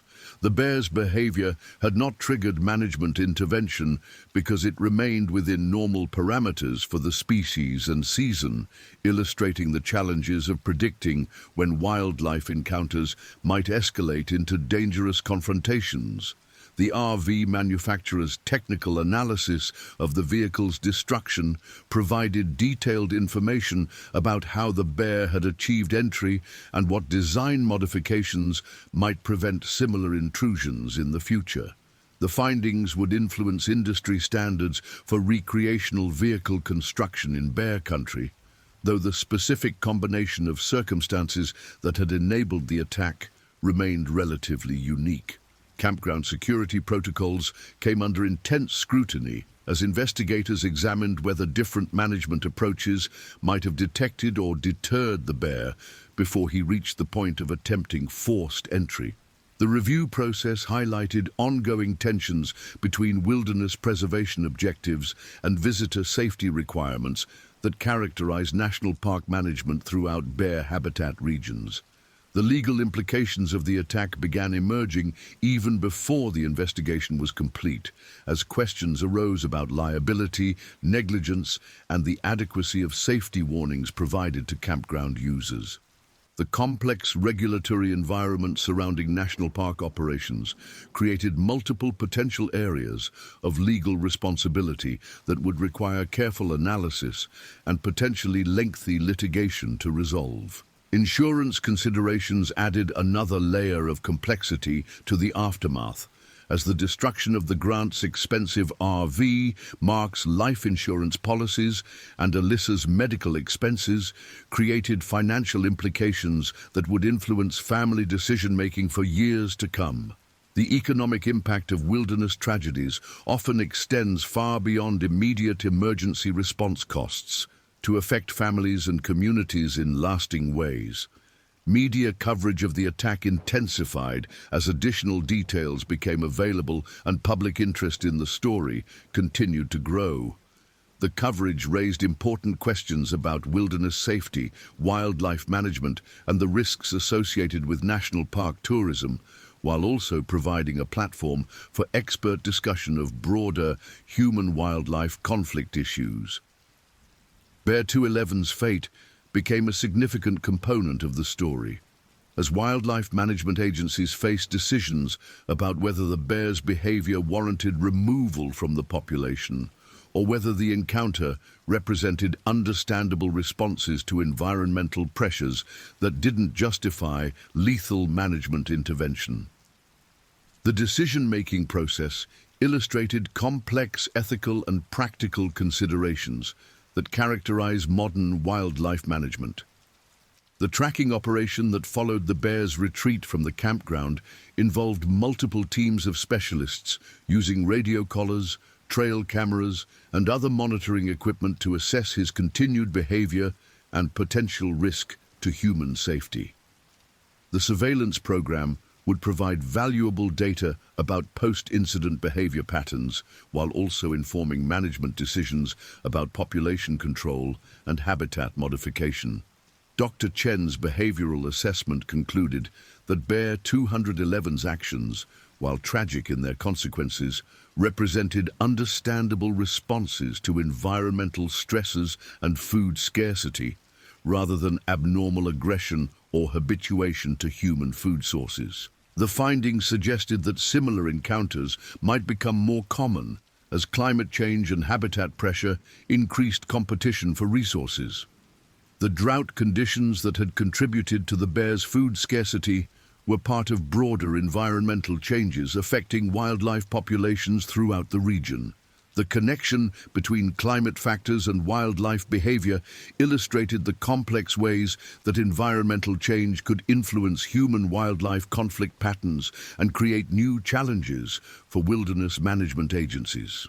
Alyssa's recovery process extended through multiple phases of medical treatment, physical rehabilitation, and psychological counseling that would continue for months beyond her initial hospitalization. Her medical team faced the challenge of treating someone whose professional nursing background provided her with detailed understanding of her own injuries and prognosis, creating both advantages and complications for the treatment process. The psychological trauma associated with surviving such an extreme encounter required specialized counseling approaches that addressed not just the immediate emotional impact, but also the complex grief of losing her husband in such violent circumstances. Alyssa's recovery would need to encompass both personal healing and the challenge of rebuilding a life that had been fundamentally altered by 11 minutes of terror. Physical therapy began while Alyssa was still hospitalized as her medical team worked to minimize long-term disability from her injuries, while also supporting her emotional recovery through the empowerment that comes from regaining physical capabilities. The rehabilitation process would require months of intensive work to restore full function and mobility. The support network that developed around Alyssa's recovery included not just family and medical professionals, but also other survivors of wildlife attacks who could provide unique understanding of the challenges she faced. The connections formed with others who had survived similar encounters became an important component of her longer-term healing process. Mark's funeral services, held while Alyssa was still hospitalized, brought together family and friends from across the country to honor his memory and support each other through the grieving process. The services reflected both celebration of his life and profound sadness over the circumstances of his death, creating community around shared loss while also beginning the long process of integrating the tragedy into family and community narratives. The memorial planning process involved difficult decisions about how to honor Mark's memory while also supporting Alyssa's recovery and the broader family healing process. The balance between public recognition of the tragedy and private grief required careful consideration of multiple needs and perspectives within the extended family network. Community response to the tragedy included both local and national expressions of support for the families, from fundraising efforts to assist with medical expenses to broader discussions about wilderness safety and wildlife management policies. The public reaction illustrated the ways that individual tragedies can catalyze broader social discussions about risk, responsibility, and resource management. The fundraising efforts organized by friends and colleagues raised substantial sums to assist with Alyssa's medical expenses and the costs associated with Mark's memorial services, demonstrating the community support that often emerges in response to sudden tragedy. The financial assistance would provide practical help while also representing symbolic expressions of care and connection from people whose lives had been touched by the story. Educational initiatives that developed in response to the attack included enhanced bear safety programs in national parks, improved RV industry safety standards, and expanded research into human-wildlife conflict prevention strategies. The tragedy became a catalyst for positive changes that might prevent similar encounters in the future, creating meaning from loss through practical improvements in wilderness safety. The research implications of the attack extended beyond immediate safety considerations to contribute to broader understanding of grizzly bear behavior, climate change impacts on wildlife populations, and the effectiveness of various management strategies for preventing human-wildlife conflicts. The scientific value of the incident data would contribute to improved management approaches for years to come.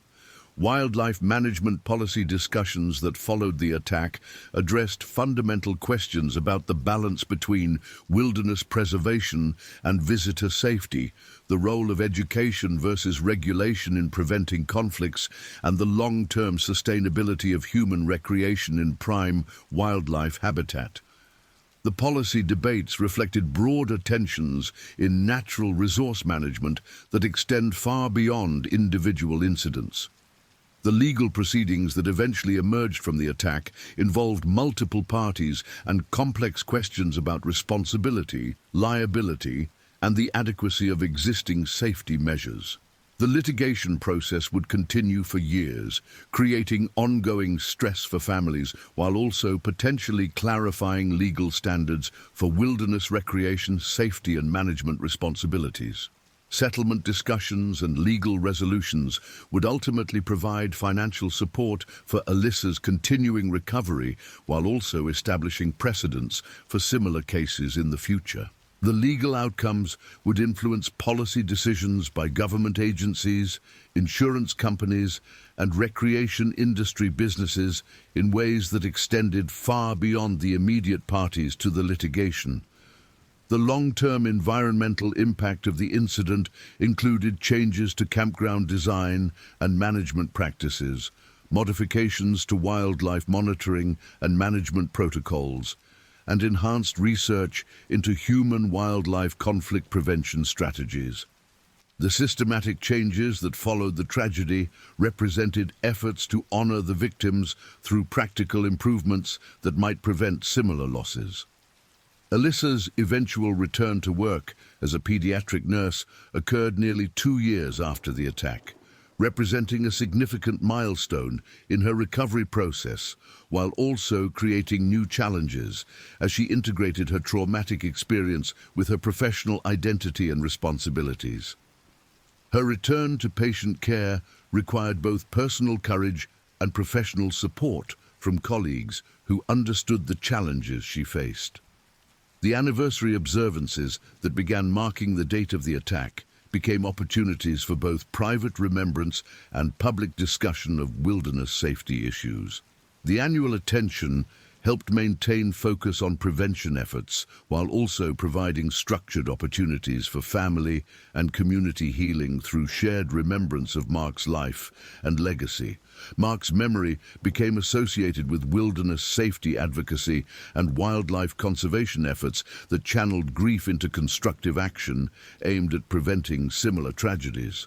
The Memorial Foundation, established in his honor, supported research, education, and policy initiatives that advanced both human safety and wildlife conservation objectives in ways that honored his engineering background and love of outdoor adventure.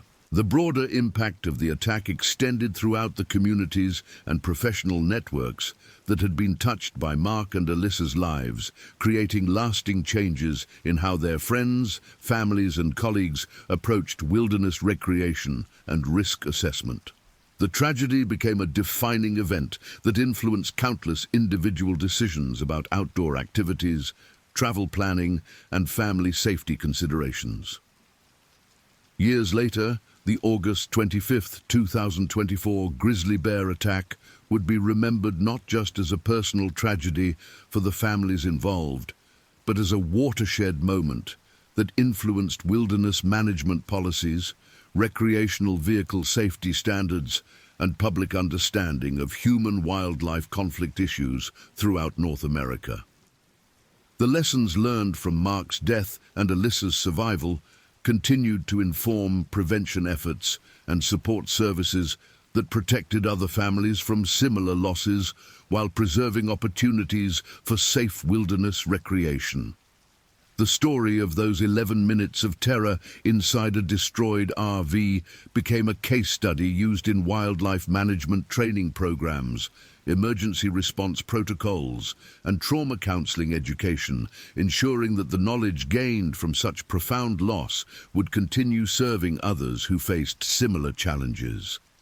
Mark's legacy lived on through improved safety measures and enhanced understanding that made wilderness recreation safer for countless others who shared his love of outdoor adventure.